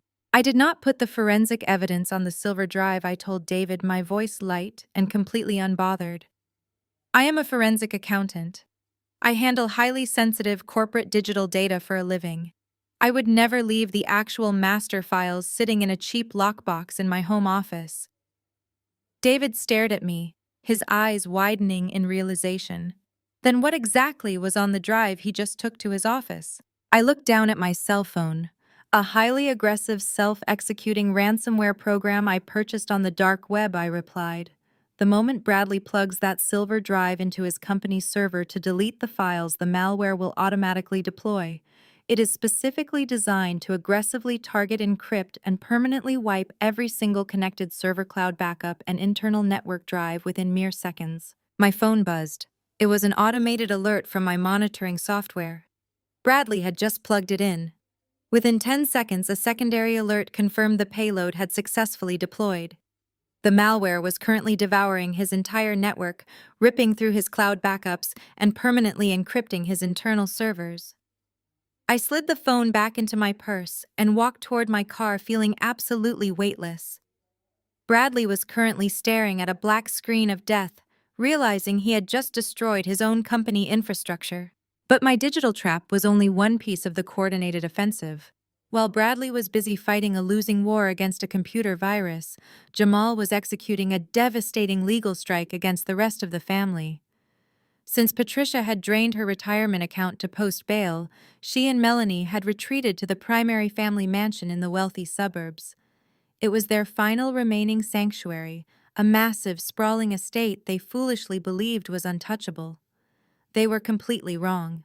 At 9 o'clock the following morning, a black sedan pulled up the long, sweeping driveway of the estate. Jamal stepped out looking impeccably sharp in a tailored charcoal suit. He was accompanied by his attorney and a uniformed process server. Melanie opened the heavy oak front door wearing a silk robe, expecting a delivery. Instead, the process server handed her a thick stack of legal documents. Jamal did not raise his voice. He stood on the grand marble porch and calmly informed his wife that she was officially being sued for divorce. Melanie dropped the papers on the porch, her face contorting in shock. She tried to cry and play the victim, begging Jamal to come inside and talk about their marriage. "There is nothing left to talk about." "Melanie," Jamal said, his voice completely devoid of the warmth he once had for her. "You did not just lie to me. You committed massive financial infidelity." Jamal reached into his briefcase and pulled out a bound financial report. With my direct assistance as a forensic accountant, He had spent the last week meticulously tracing every single transaction originating from their joint accounts. Melanie had sworn she was spending his hard-earned surgical salary on interior design renovations and high-end fashion. The ledgers told a completely different story. She had been systematically funneling hundreds of thousands of dollars directly into Bradley's fraudulent shell companies, disguised as anonymous cash infusions. She had forged Jamal's signature on wire transfers while he was busy performing grueling 12-hour spinal surgeries. "You stole my life savings to fund a Ponzi scheme," Jamal stated coldly, tossing the bound report at her feet. "But it gets much worse for you. I took these records straight to a family court judge yesterday afternoon." Patricia had walked out onto the porch just in time to hear the exchange. Her face went pale as Jamal's attorney stepped forward holding a second set of documents bearing a bright red court seal. Because Melanie had used Jamal's pristine credit and his medical income to secure the massive mortgage on this very estate, the judge was absolutely appalled by the documented financial abuse. The court granted Jamal an emergency freeze on the property. The attorney explained that the mansion was now under strict legal receivership. Patricia and Melanie were officially served with an emergency eviction notice. They had exactly 48 hours to pack their belongings and vacate the premises before the county sheriff arrived to physically remove them. The house was going to be liquidated immediately to compensate Jamal for the stolen funds. "You cannot do this," Patricia screamed, clutching her silk nightgown. "This is our family home. You cannot throw us out on the street like common trash." Jamal looked at his mother-in-law with absolute disgust. "You did that to yourselves," he replied, turning his back and walking toward his car. That evening, I was sitting at the desk in my hotel room, reviewing the final whistleblower documents I was preparing to submit. My phone began to ring, loudly vibrating against the wood. The caller identification displayed Patricia's name. I stared at the screen, feeling a deep sense of poetic justice. I did not answer. I let it ring until it went directly to voicemail. A minute later, the notification popped up indicating a new voice message. I pressed play and put the phone on speaker. The haughty, arrogant matriarch of the family was completely gone. "Rebecca." Patricia sobbed, her voice cracking with raw, desperate panic. "Please pick up the phone. I am begging you on my hands and knees. Jamal is taking the house. We have nowhere to go. I have no money left. I know Bradley ruined everything. I know he forged your signature. I will tell the federal prosecutors everything they want to know. I will testify against my own son in open court if you just talk to Jamal and let us keep the house. Please, Rebecca, do not let them throw me out." I listened to the message a second time, a slow smile spreading across my face. Patricia had just handed me the final nail for Bradley's coffin. I immediately downloaded the audio file of her desperate weeping confession and attached it directly to the digital federal whistleblower dossier I had been meticulously compiling. The case against them was no longer just about financial irregularities or a bitter divorce. It was a fully documented, self-admitted criminal conspiracy involving multiple members of the family. The trap was fully loaded, but Bradley, driven entirely by his psychotic need to maintain his high society facade, decided to dig his own grave just a little bit deeper. A normal person facing a ransomware attack that wiped their corporate servers a frozen family trust and the impending eviction of their mother would have surrendered. They would have hired a defense attorney and prepared for a plea deal. But Bradley was completely detached from reality.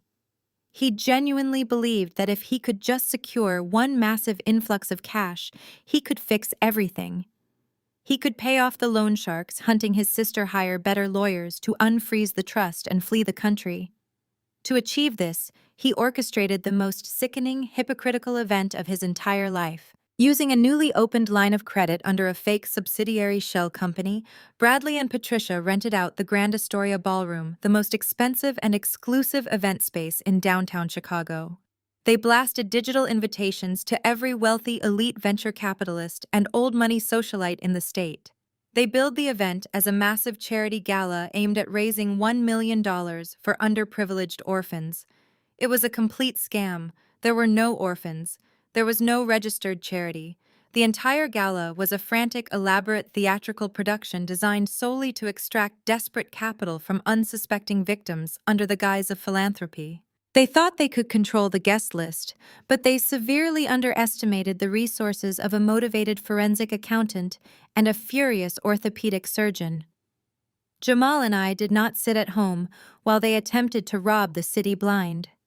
Using a corporate proxy LLC that Jamal had established years ago, we purchased 2 premium VIP tickets under completely fake names.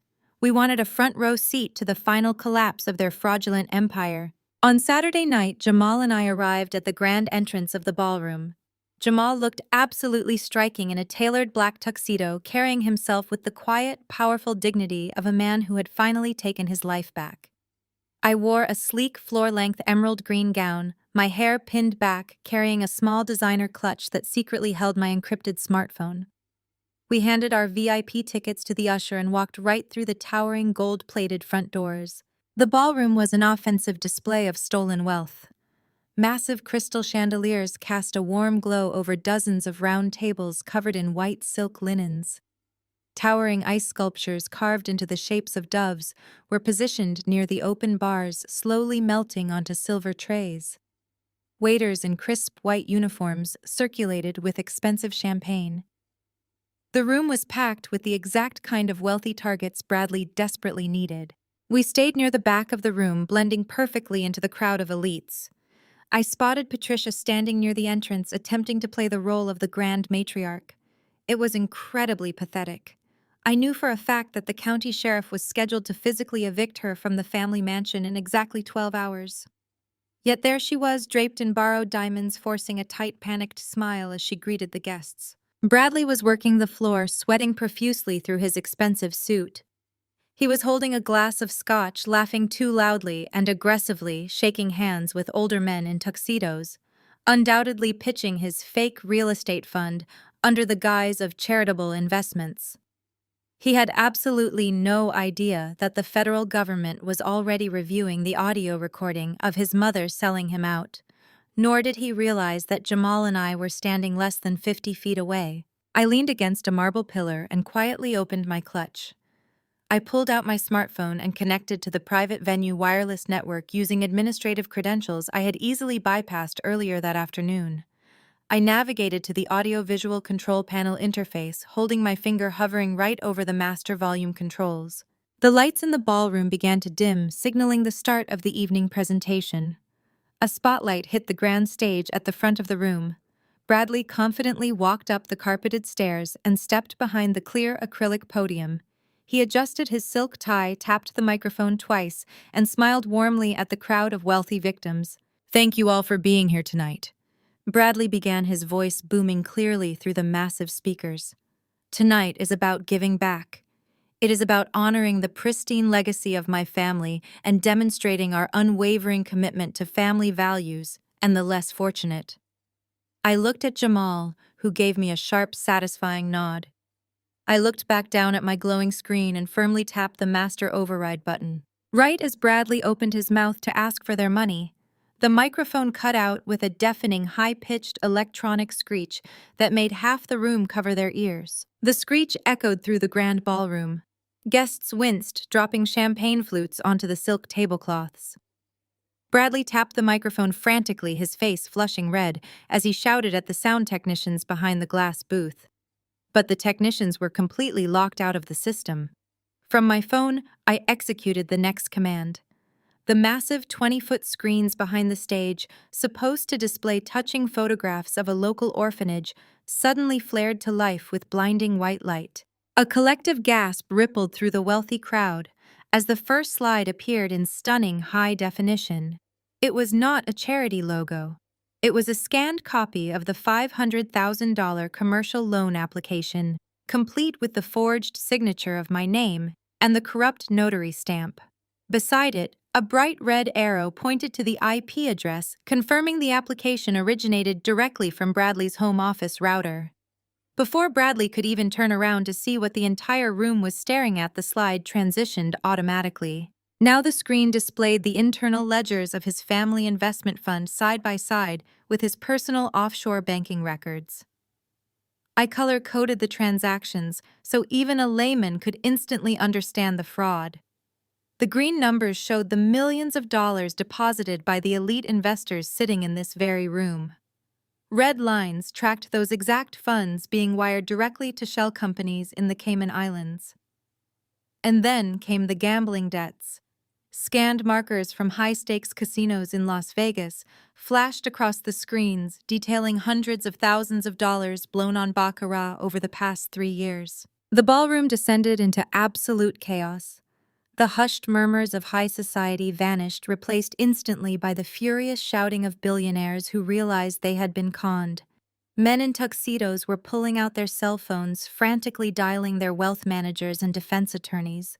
Women were pointing at the stage, their faces twisted in pure disgust. The venture capitalist who had confronted Bradley on the yacht was marching toward the stage, his fists clenched, screaming for Bradley to give him his $2 million back immediately. Bradley finally turned around and saw the 20-foot-tall evidence of his federal crimes illuminated for the entire city to see. He snapped. His crafted persona shattered into a million tiny pieces. He began screaming at the top of his lungs, his voice raw and hysterical without the microphone. "Turn it off!" he roared, spit flying from his lips. He looked around wildly, his eyes landing on a heavy crystal vase sitting on a nearby VIP table. He grabbed the vase, dumping the water, and imported orchids onto the floor, and sprinted toward the front of the stage. He launched the heavy crystal vase through the air, aiming directly for the expensive projector suspended from the ceiling. But his aim was terrible. The vase missed the projector, entirely crashing into the drywall behind the stage and shattering into dangerous razor-sharp shards that rained down on the carpet. Bradley did not stop. He grabbed a metal folding chair from the side of the stage and began violently smashing it against the digital screen, tearing the expensive fabric. He was completely unaware that hitting the display surface would not delete the digital files being broadcasted from my encrypted phone. He looked like a rabid animal trapped in a cage. Jamal stood beside me, watching the spectacular meltdown with his arms crossed. He leaned in and whispered that it was the most beautiful disaster he had ever witnessed. I smiled, keeping my finger hovering over the control screen. But the absolute climax of the evening did not come from Bradley or his violent tantrum. It came from the woman who had created the monster in the first place. Patricia watched her entire social standing evaporate in real time. She saw the furious investors, the undeniable evidence of federal crimes, and her son acting like a violent lunatic on a stage. Her pristine survival instincts took over. She realized the sinking ship was finally going under, and she refused to drown with him. Patricia marched up the stage stairs, her heels clicking aggressively. She shoved past her crazed son and grabbed a secondary microphone from the podium stand. It was a direct line to the backup speakers I intentionally left unmuted just for her. Patricia pointed a shaking manicured finger directly at Bradley. Her voice echoed over the shouting crowd, dripping with venom and betrayal. "He did it," she screamed, her face pale with absolute panic. "I had absolutely nothing to do with this. He stole your money. He forged the documents. He lied to me and he lied to all of you. He is a criminal and he deserves to go to prison." Bradley stood frozen on the stage, the crystal shards of the broken vase crunching beneath his expensive leather shoes. The absolute betrayal from his own mother hit him harder than the financial ruin. For his entire life, Patricia had been his ultimate shield, the woman who covered up his mistakes and fueled his monstrous ego. Now she was standing under the glaring spotlight, eagerly offering him up as a sacrificial lamb to save herself. The wealthy investors in the crowd did not care about their toxic family dynamic. They surged forward, a tidal wave of furious billionaires in tailored tuxedos, their voices blending into a deafening roar, demanding immediate justice and the return of their wealth. Bradley looked at the angry mob, then looked at his mother, who had already turned her back on him to cry fake tears of victimhood for the nearest venture capitalist. The instinct to survive finally overpowered his shock. He dropped the metal folding chair, turned away from the blinding 20-foot digital screens, broadcasting his crimes, and bolted toward the rear exit of the grand stage. He sprinted down the narrow back hallway of the ballroom, his breath coming in ragged, desperate gasps. He shoved past terrified catering staff, knocking a tray of expensive champagne glasses into the wall. The crystal shattered, but he did not look back. His mind was racing, calculating how much cash he had hidden in his personal safe at home, wondering if he could make it to the private airfield before the local police were called. He just needed to get through the heavy double doors leading out to the private VIP red carpet entrance at the back of the venue. He hit the push bar on the doors with all of his body weight, expecting to burst out into the quiet, cold Chicago night. Instead, the heavy glass doors swung open to reveal a scene out of his absolute worst nightmares. The private alleyway was entirely bathed in blinding, strobing red and blue lights. But these were not the standard cruisers of the Chicago Police Department. 5 massive black armored SUVs formed a solid steel barricade across the entire width of the exit, completely cutting off any possible escape route. Bradley stumbled to a halt on the plush red carpet, throwing his hands up to shield his eyes from the intense glare of the high-beam spotlights mounted on the vehicles. Dozens of heavily armed men and women were already moving in perfect calculated formation. They were not wearing standard blue police uniforms. As they stepped into the harsh lighting, Bradley could clearly read the bold, stark yellow letters printed across the backs of their dark windbreakers. The FBI. And right beside them, agents wearing jackets marked for the IRSCI, the Criminal Investigation Division of the Internal Revenue Service. This was not a local civil dispute anymore. This was a full-scale, highly coordinated federal raid. A tall, imposing federal agent with a severe expression stepped forward, his hand resting casually on his utility belt. He did not yell or act frantic. He possessed the terrifying cold authority of a man who knew he had already won.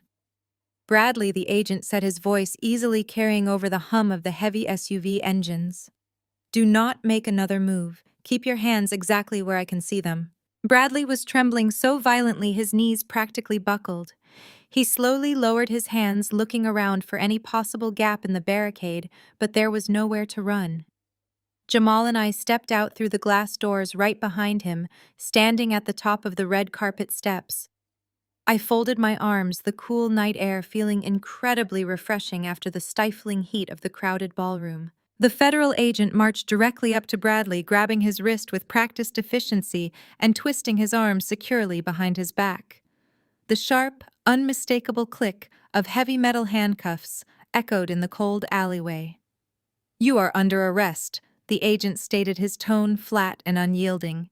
"You are being charged with multiple counts of federal wire fraud, bank fraud, and severe tax evasion." Bradley thrashed against the heavy steel cuffs, his perfectly styled hair, now a tangled, sweaty mess, hanging over his wild eyes. The realization that his life was officially over finally broke whatever was left of his sanity. He twisted his head, locking his crazed, bloodshot eyes onto me as I stood calmly at the top of the stairs. He bared his teeth like a trapped animal desperately clinging to his last remaining delusion. "You have no proof!" Bradley screamed at the top of his lungs, his voice cracking with absolute hysteria as the federal agents dragged him right down the red carpet. "You have no proof, Rebecca." I walked slowly down the plush red-carpeted stairs, the cool night air biting at my bare shoulders. The flashing red and blue lights of the armored SUVs painted the brick alleyway in chaotic, pulsing colors.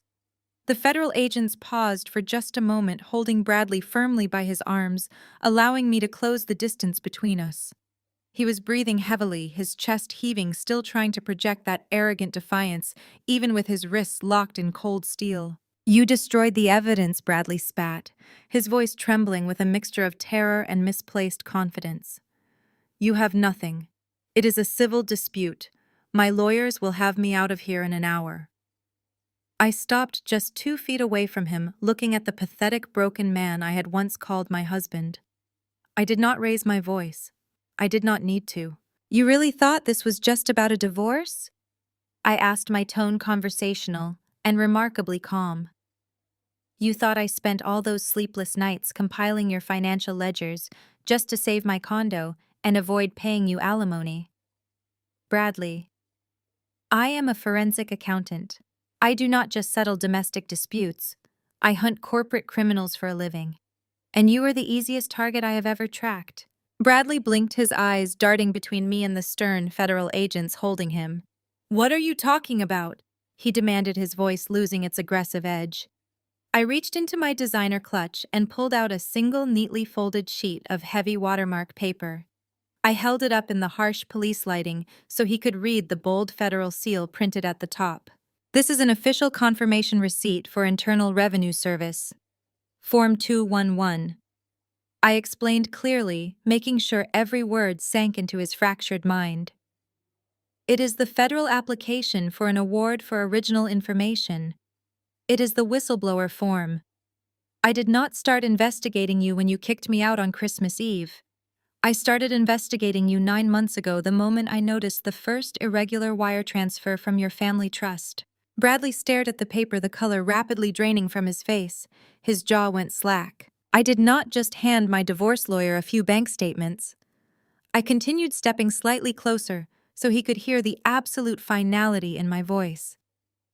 I handed the United States government a perfectly packaged 300-page forensic audit of your entire Ponzi scheme. I provided them with every single forged document, every fake offshore routing number, every hidden shell company, and every illegal casino marker. I gave them the exact IP addresses you used to move stolen money and the complete financial footprint of your father's previous crimes. I gift-wrapped your entire criminal enterprise and handed it directly to the federal prosecutors. "But the hard drive," Bradley stammered, his eyes wide and wild. "I took the hard drive from your office." I smiled deeply, feeling a profound sense of satisfaction. "The silver drive you stole was a decoy loaded with ransomware," I reminded him. "The FBI and the IRS Criminal Investigation Division have possessed the actual master files for months. They were not waiting for evidence. They already had it.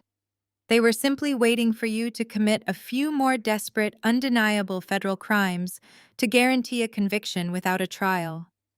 Things like selling a multi-million-dollar yacht you bought with stolen funds, or attempting to open a massive commercial loan using my stolen Social Security number across state lines. You gave them everything they needed to put you away for a very long time. And let us not forget your mother," I added, my voice cutting through the cold air.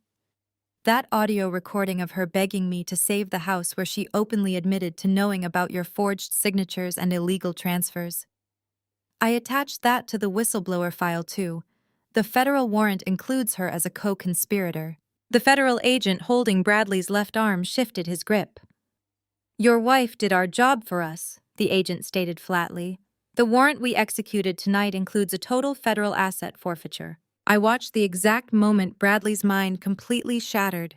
He finally understood what those words meant. When Jamal froze the family trust, the money was simply held in escrow pending a civil investigation. But a federal asset forfeiture meant the United States government had officially seized everything. His offshore accounts in the Cayman Islands were gone. The fake shell companies were liquidated. His luxury cars, his designer watches, the remaining cash in his personal safes were all property of the federal government now. He had absolutely nothing left. He was not just broke. He was a multi-million-dollar debtor facing a decade in federal prison. Bradley's knees buckled. If the agents had not been holding him upright, he would have collapsed onto the concrete. He let out a low, agonizing wail, a sound of pure, unadulterated defeat. There was no more arrogance. There was no more fake high society pride. As they dragged him toward the back of the armored SUV, he did not fight back. He just stared blankly at the pavement, completely and utterly ruined. The echo of his desperate scream faded into the cold night as the heavy steel doors of the armored SUV slammed shut, cutting him off from the world.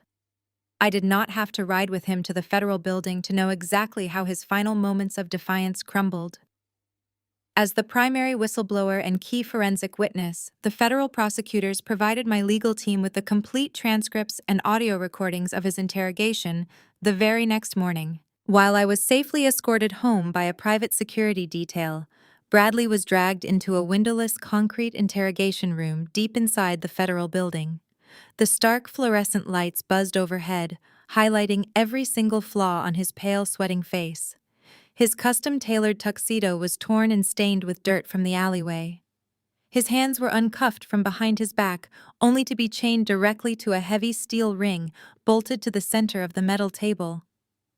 He sat there shivering violently for 2 agonizing hours before the heavy iron door finally opened.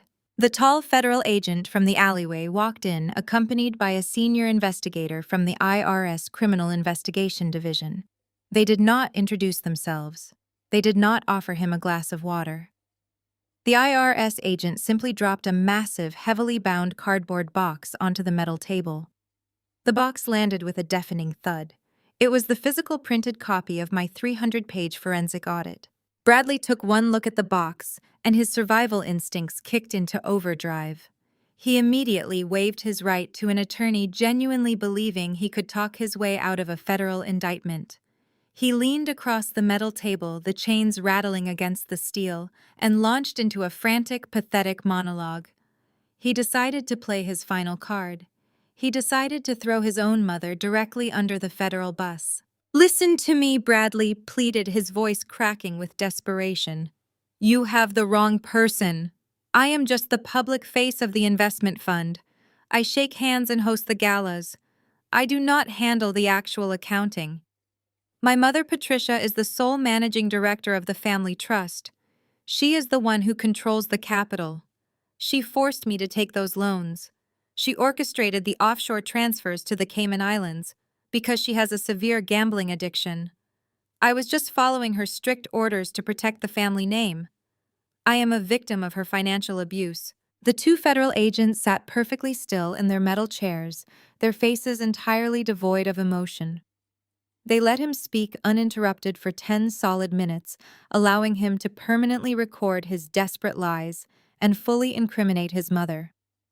When Bradley finally ran out of breath, leaning back in his chair, panting heavily, the lead FBI agent slowly reached into his suit jacket. He did not pull out a legal pad or a pen. He pulled out a small digital audio player. He placed it carefully on the metal table right next to the massive box of financial evidence. "That is a fascinating story," the FBI agent said, his voice dangerously low. "But it directly contradicts the evidence provided by our primary witness. Let us see what your mother has to say about who is really in charge." The agent pressed the play button. The tiny speaker crackled to life, and the unmistakable, haughty voice of Patricia filled the sterile interrogation room. It was the crystal-clear recording I had captured at the coffee shop. Bradley sat frozen in horror as he listened to his mother brag about teaching him how to financially abuse his wife. He heard her explicitly confirm that she told him to forge my signature on the commercial loan. He heard her call the federal wire fraud a simple matter of cutting through unnecessary red tape. The audio clip ended. The heavy silence in the interrogation room was absolutely suffocating. Bradley stared at the digital player, his mouth hanging open. "Do you know what that recording is, Bradley?" the IRS agent asked, leaning forward. "That is a textbook confession to a criminal conspiracy. Your mother just admitted on tape that you both colluded to commit federal bank fraud, wire fraud, and identity theft. You just tried to blame her and she already incriminated you. Both of you are going to federal prison for a very long time." The last shred of Bradley's sanity completely snapped. The realization that he was totally trapped with no money, no lawyer, and no mother to hide behind finally broke him. He began to hyperventilate, tugging frantically at the heavy steel chains binding him to the table. "I need my phone," Bradley begged, tears streaming down his face. "Please, you have to let me make a phone call. I need to call my wife. I need to talk to Rebecca. She can fix this. She can explain the numbers. Just let me call her." The 2 federal agents looked at each other and let out a cold, genuine laugh.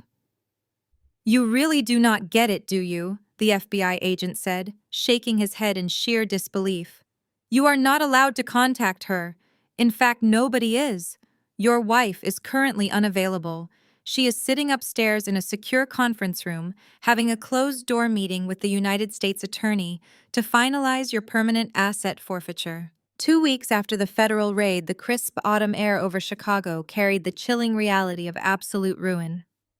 Bradley was sitting in a federal detention center, completely denied bail due to the staggering amount of evidence against him and his documented status as a massive flight risk. The story of his fraudulent charity gala had completely saturated the local news cycle.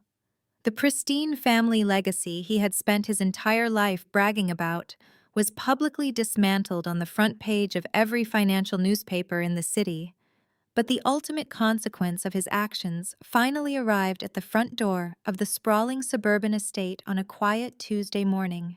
Patricia and Melanie had spent the last 14 days barricaded inside the mansion, intentionally ignoring the emergency eviction notices Jamal and the federal government had served them. They deluded themselves into believing that their high society connections would somehow magically intervene.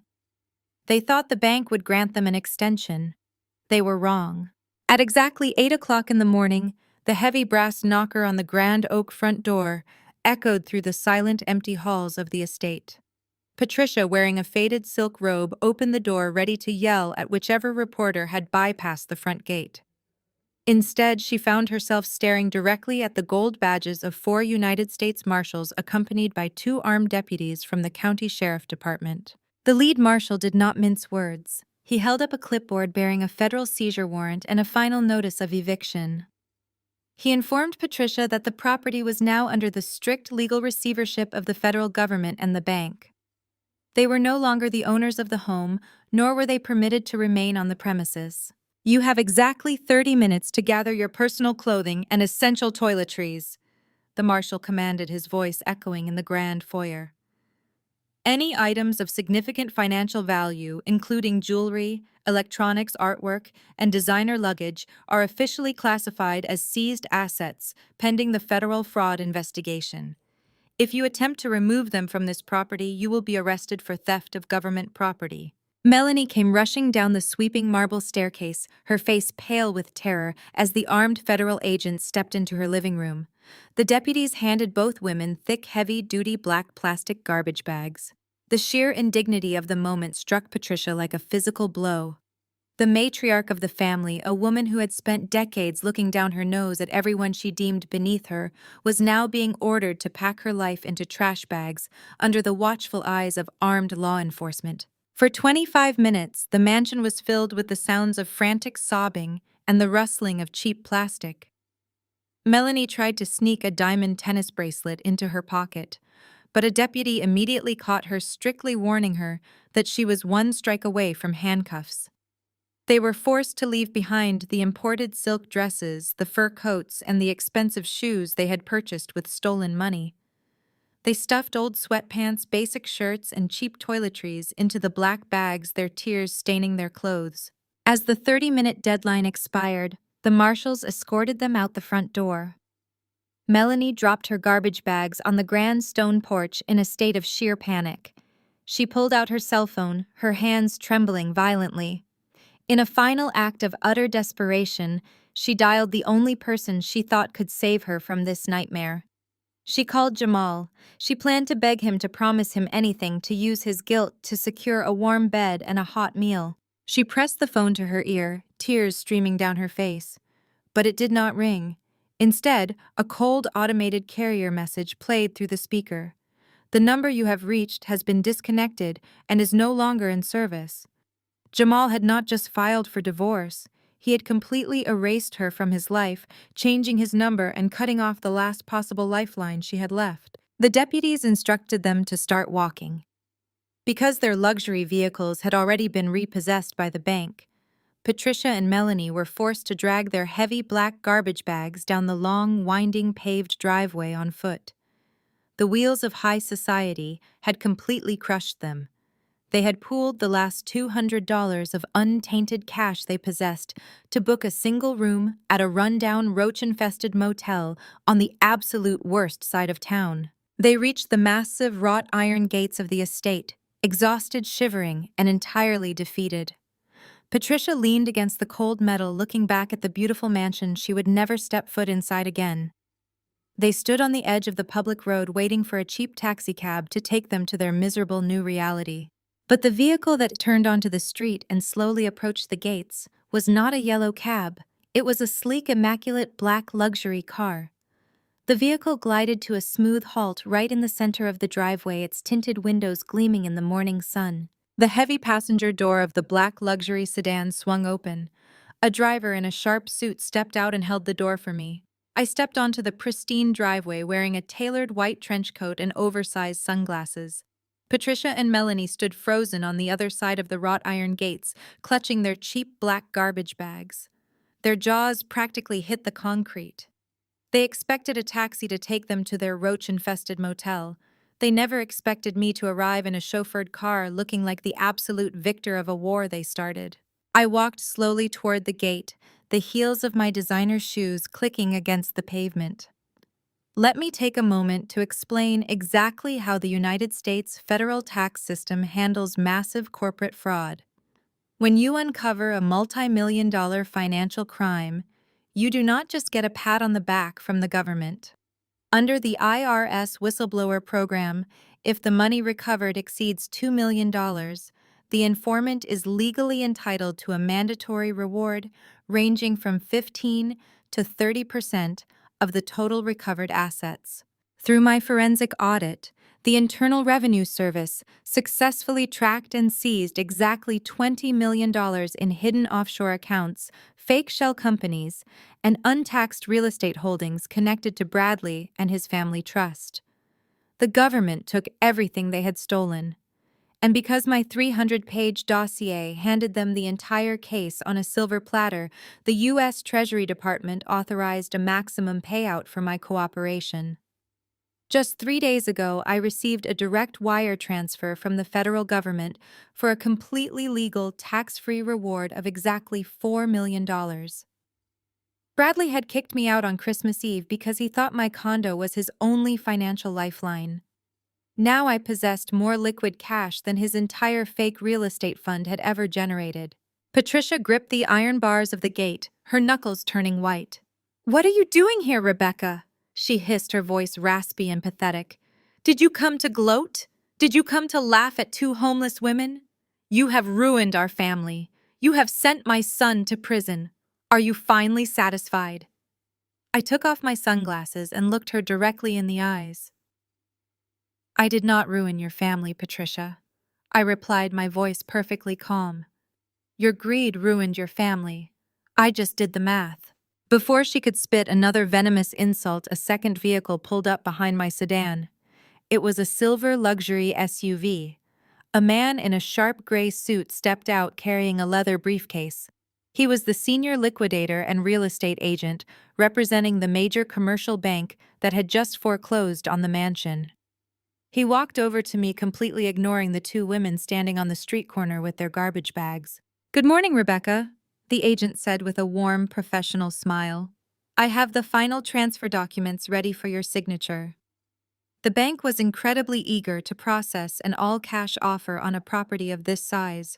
It saves us months of painful litigation and auction fees. Patricia gasped, taking a step back as if she had just been slapped across the face.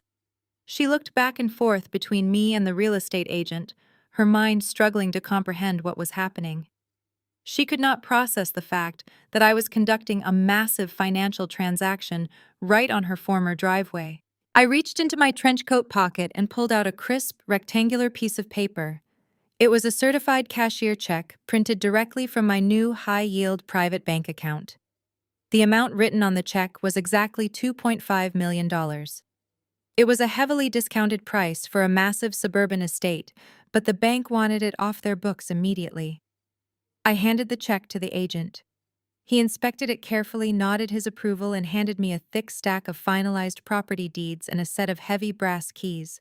"You bought my house," Patricia whispered, her voice trembling with absolute horror. "You used the money you got from ruining my son to buy my family home. This is sick, Rebecca. This is completely psychotic."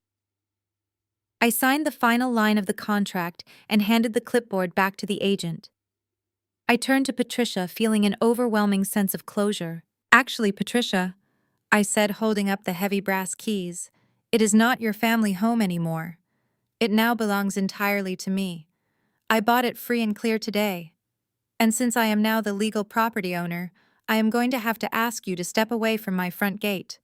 You are loitering on my property. Patricia stood there on the pavement, her mouth opening and closing like a fish out of water. She finally realized the absolute finality of her situation. With a sharp nod to the real estate agent, I turned my back on her and got back into my chauffeured car, leaving them standing on the curb clutching their garbage bags. The heavy iron gates of the estate closed slowly behind me, locking out the parasites forever. Fast forward exactly 3 months. The biting chill of winter had fully descended upon Chicago, mirroring the cold, unforgiving reality waiting inside the Dirksen Federal Courthouse. I walked through the heavy oak doors of the courtroom, my heels echoing against the polished marble floors. I scanned the crowded wooden pews. Jamal was already sitting in the back row wearing a sharp navy suit and projecting an aura of complete peace. I slid into the bench next to him, returning his quiet nod of solidarity. We were not there to testify today. The trial had never even happened. Faced with the mountain of undeniable whistleblower evidence, both Bradley and Patricia had accepted plea deals to avoid spending the rest of their natural lives behind bars.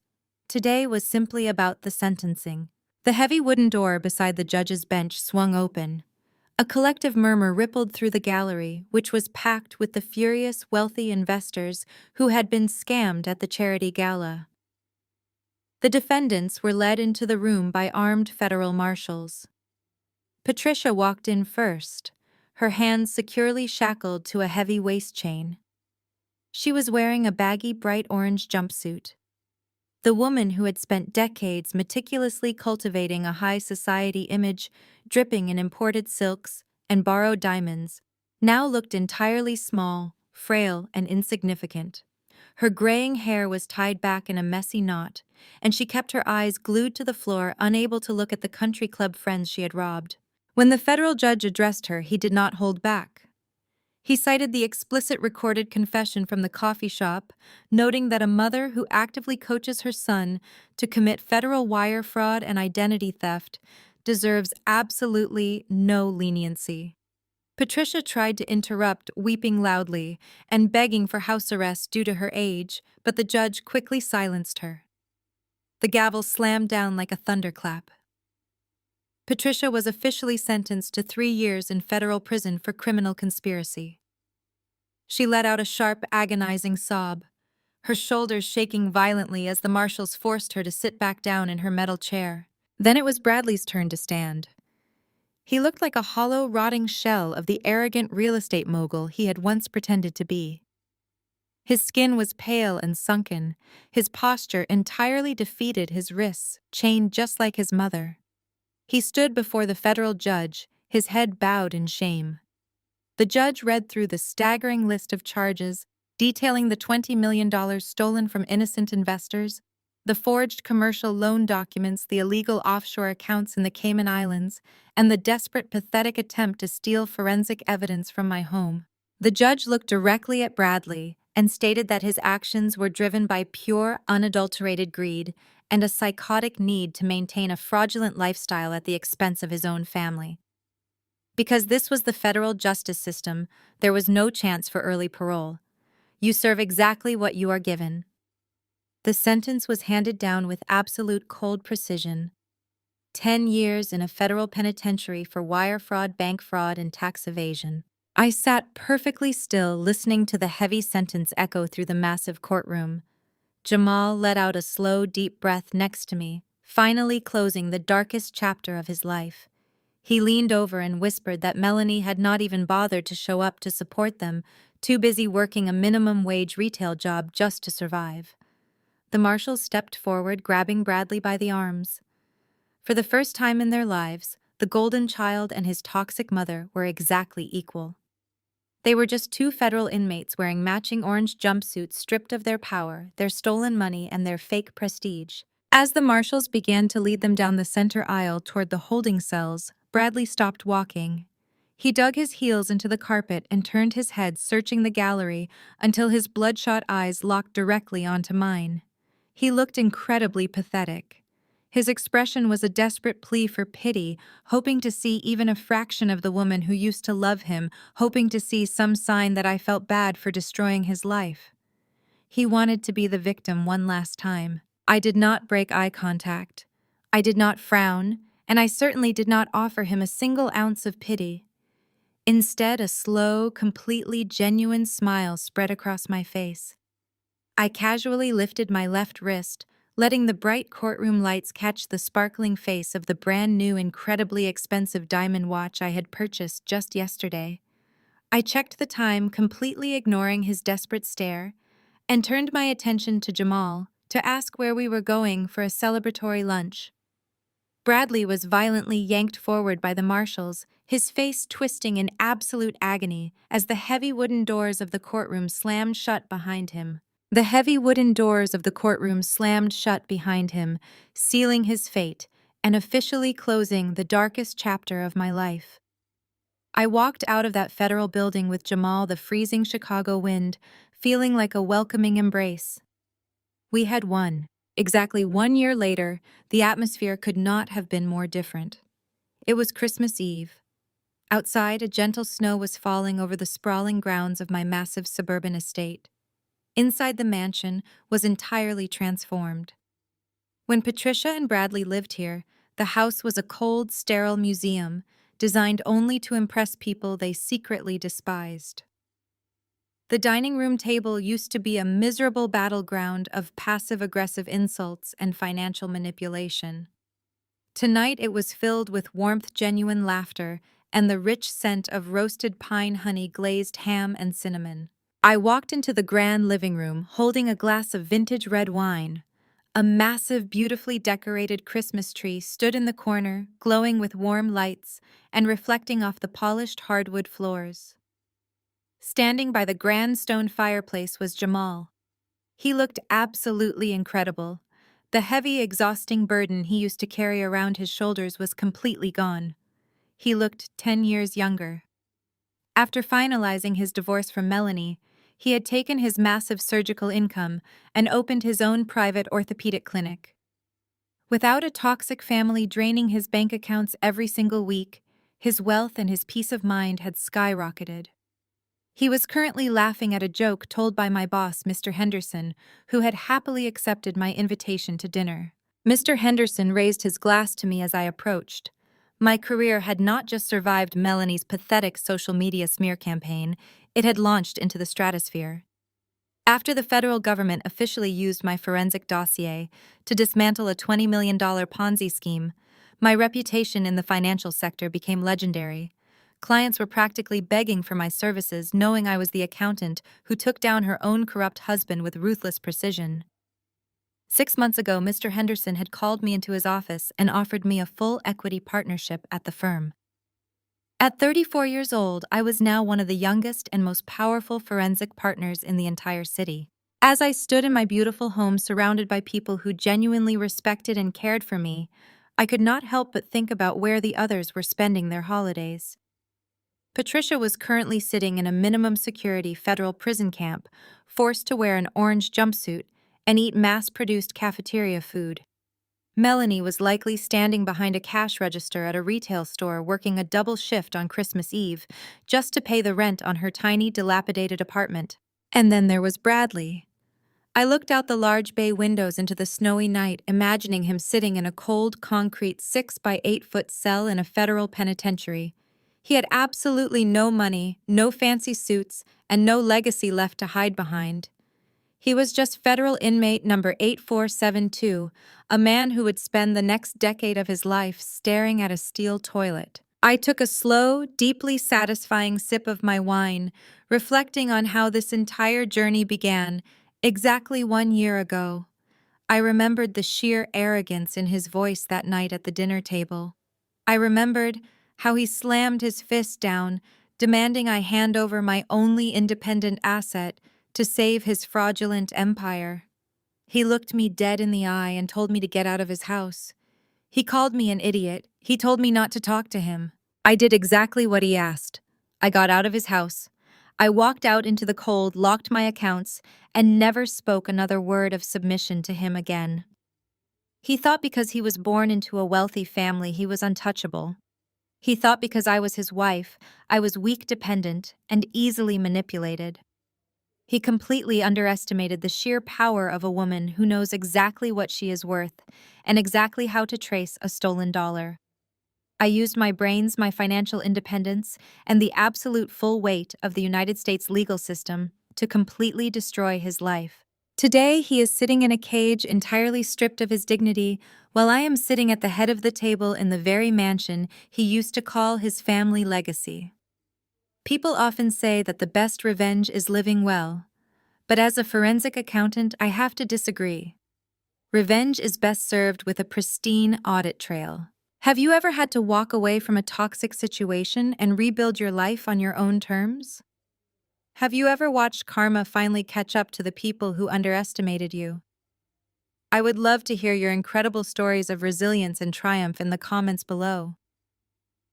If my journey resonated with you, please hit the like button and subscribe to the channel for more stories about claiming your worth and fighting back. Thank you so much for watching, and remember, never let anyone tell you that you do not deserve the space you have worked so hard to build.